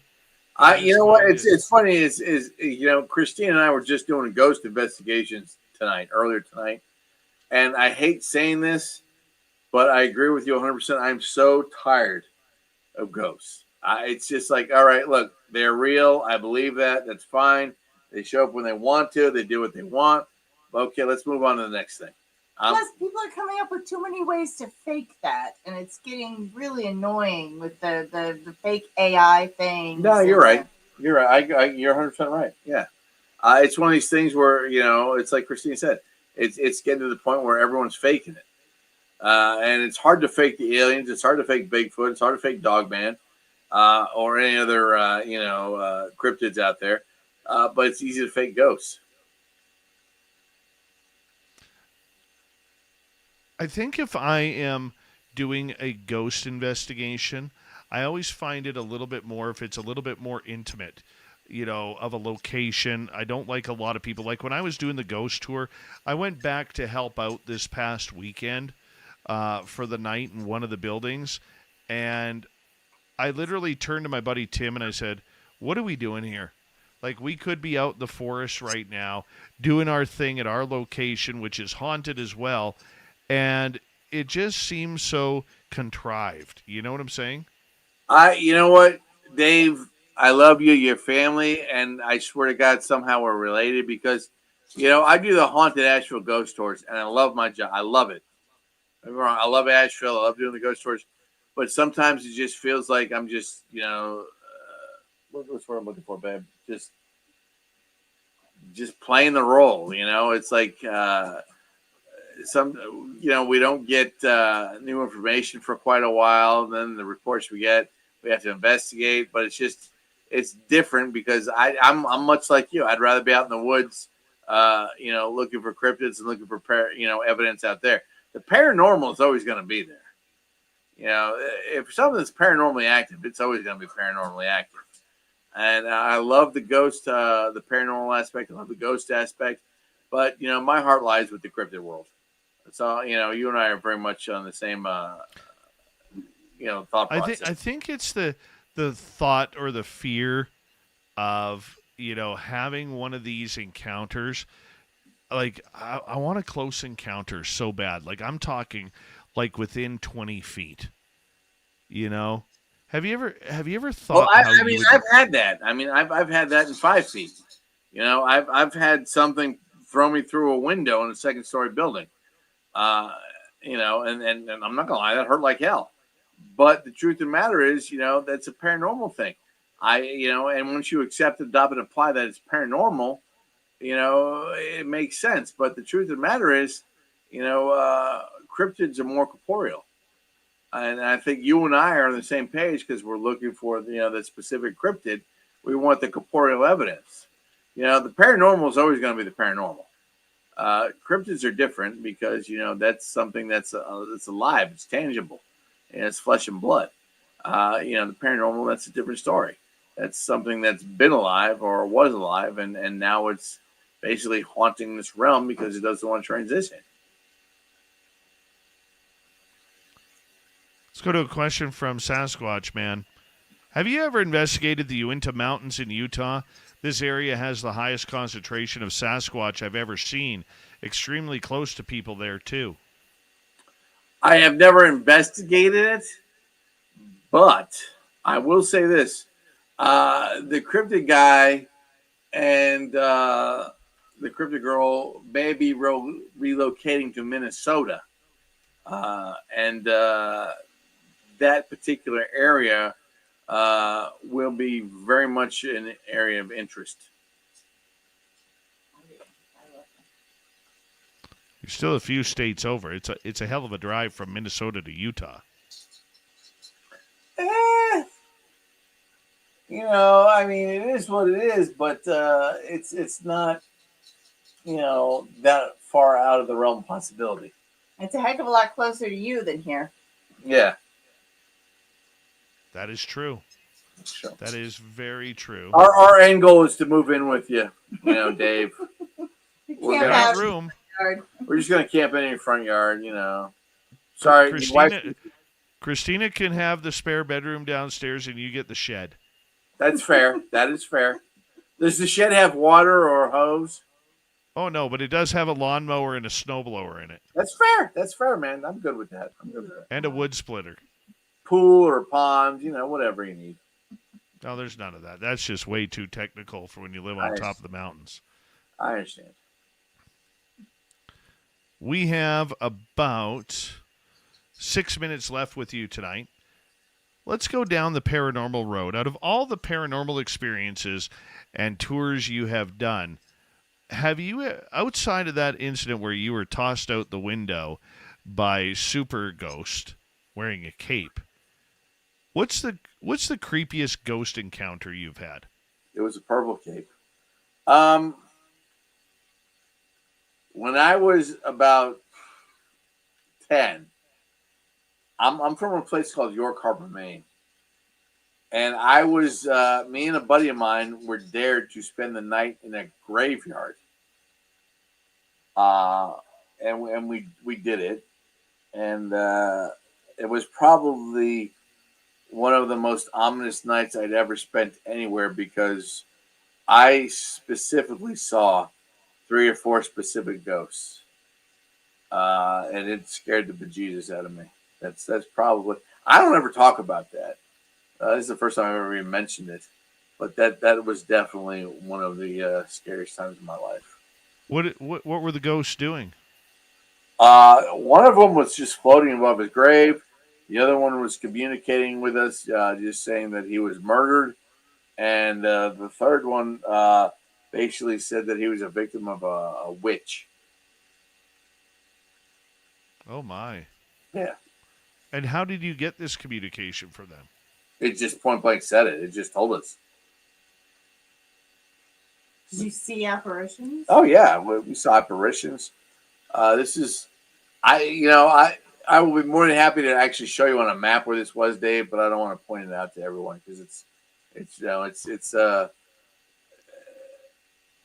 a place where my heart is, and right. I don't want people just showing up there and desecrating, because that's what will happen. Okay, so out of all of your paranormal experiences that you've had, what do you think a ghost is? Is it a disembodied spirit? Are we looking or communicating with people on a different timeline? What do you think it is? I think it's a combination of everything. I think it's a disembodied spirit that is either scared to transition to the next level because it doesn't know if it's going to heaven or hell, or it's just bound to the earth because it's got unfinished business, or it's just scared. And I think where I'm from, and I cite this specifically because where I'm from, in York, Maine, it's a very old area. This is the kind of town where people have graveyards in their front yard for their relatives. But I think there's a big portion of the people that are just scared to transition because they don't know where they're going to go. And I think that's a big issue. Why do you think a ghost would not want to cross over? Would you want to go to hell willingly?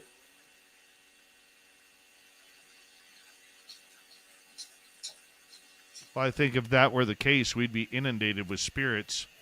We are inundated with spirits, my brother. They're everywhere. It better not be Jack Daniels. What if this is hell? What if this is hell? That's a good question. That's a great question. If this is hell, then heaven's going to be awesome. I've often wondered that. Well, I mean, Dave, you're in a unique position. You're a DJ by night, and you have a job that requires you to be a specific way during the day. And I understand that because I have the same profession. But it's not easy. So you're living a dichotomy, if you will. So it's one of these things where you have to look at it with what am I doing? Am I doing the greater good? Am I doing the greater bad? Or am I just doing this to survive? So the question is how is this going to reflect on me in the afterlife? And it's one of these questions, or the answer to me for you would be, you're doing just fine. You have no worries.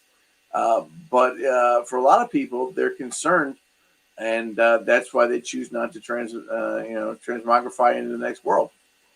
No, but it's more of a philosophical question. What if this realm is the hell of some other realm that we don't know we were in before here? You're exactly right. We just don't know. I think it's really all don't know. It's a thing of faith with me. And as I said, I'm a pretty staunch Catholic. Christina's a staunch Catholic, and we're pretty much in the opinion of this is the realm we're in. This is let's be honest, this is Satan's realm. It is what it is. And the next life should be better. But I firmly believe for you and your family and your friends, it'll be better. It'll be much better for you in the next realm, or a place of existence. But I think we're just meant to suffer here first. Well, we don't know and we can't know. But while we're here, do the best that you can. Be the best person that you can, no matter what. No, that's really all you can do. That's all you can do. Yeah.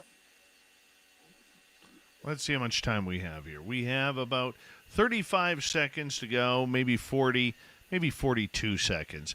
And I want to say, Christian, thank you very much for coming back on Spaced Out Radio, and you actually this time allowing Christina to talk and actually converse with us, because she is a lovely, lovely lady who's much prettier than you. She is, and just to let everyone know, Christina is the love of my life. We've been together for 35 years in a different way or motion, and I've never been happier. I mean, I'm 52. I've had 2 bad divorces, and I've never been happier in my entire life, and that's all because of her. And I can honestly say I have nothing bad to say about my mother-in-law. I love her. My. Well, that's a weird night right there as we say goodnight to you guys. And hello to Mr. Ron Bumblefoot Thal, rocking in the background with Little Brother is Watching. Bumblefoot is the official music of Spaced Out Radio, rocking us in and out of every single show. Get your horns up for the guitar god himself. Special thanks to everybody listening in at work, at home, in your cars, wherever you may be. Thank you to everyone in our chat rooms tonight. YouTube, Twitch, LGAB, Facebook, Spreaker, LinkedIn, the Space Travelers Club, and on X at hashtag Spaced Out Radio.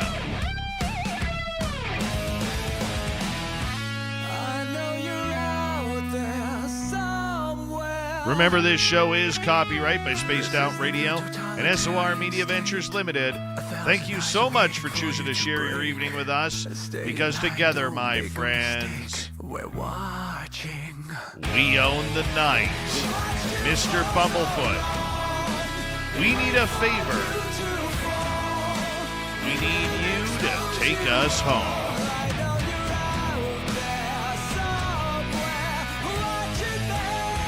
Yes, the Woo Train has docked for the night, but soon, my friends, we shall ride again.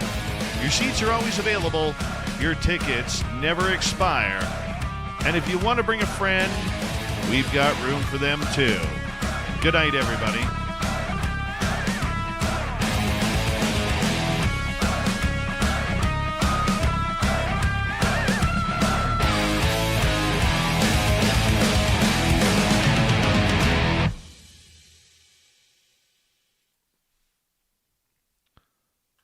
All right, guys, thank you very much for tonight.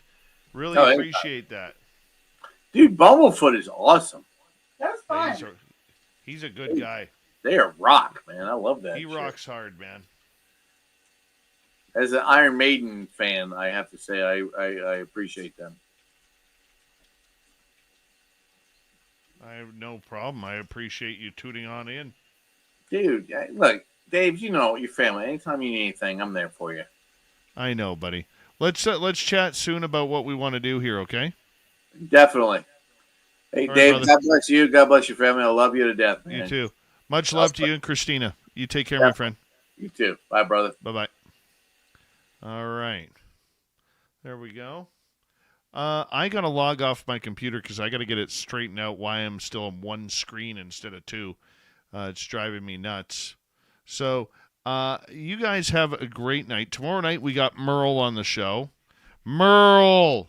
Say it with me. Merle. Big thank you tonight to T-Bone ×4, Deb ×4, Renee, Jeremy, Amy, Andrew ×2, Candace, My Flock. Thank you for the love tonight.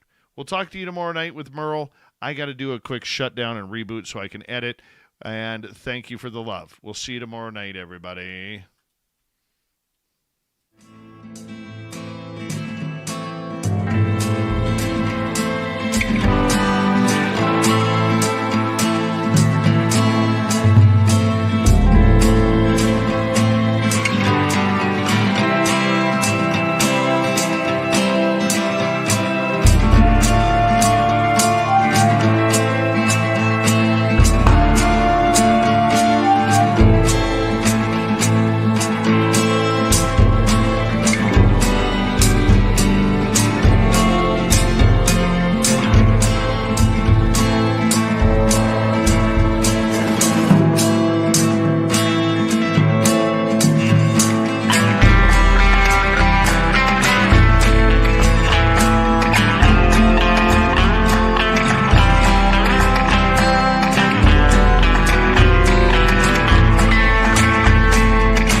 Stay healthy, my friend. You too. If you need bail money, give me a call. Always, Dad. Take care. You too.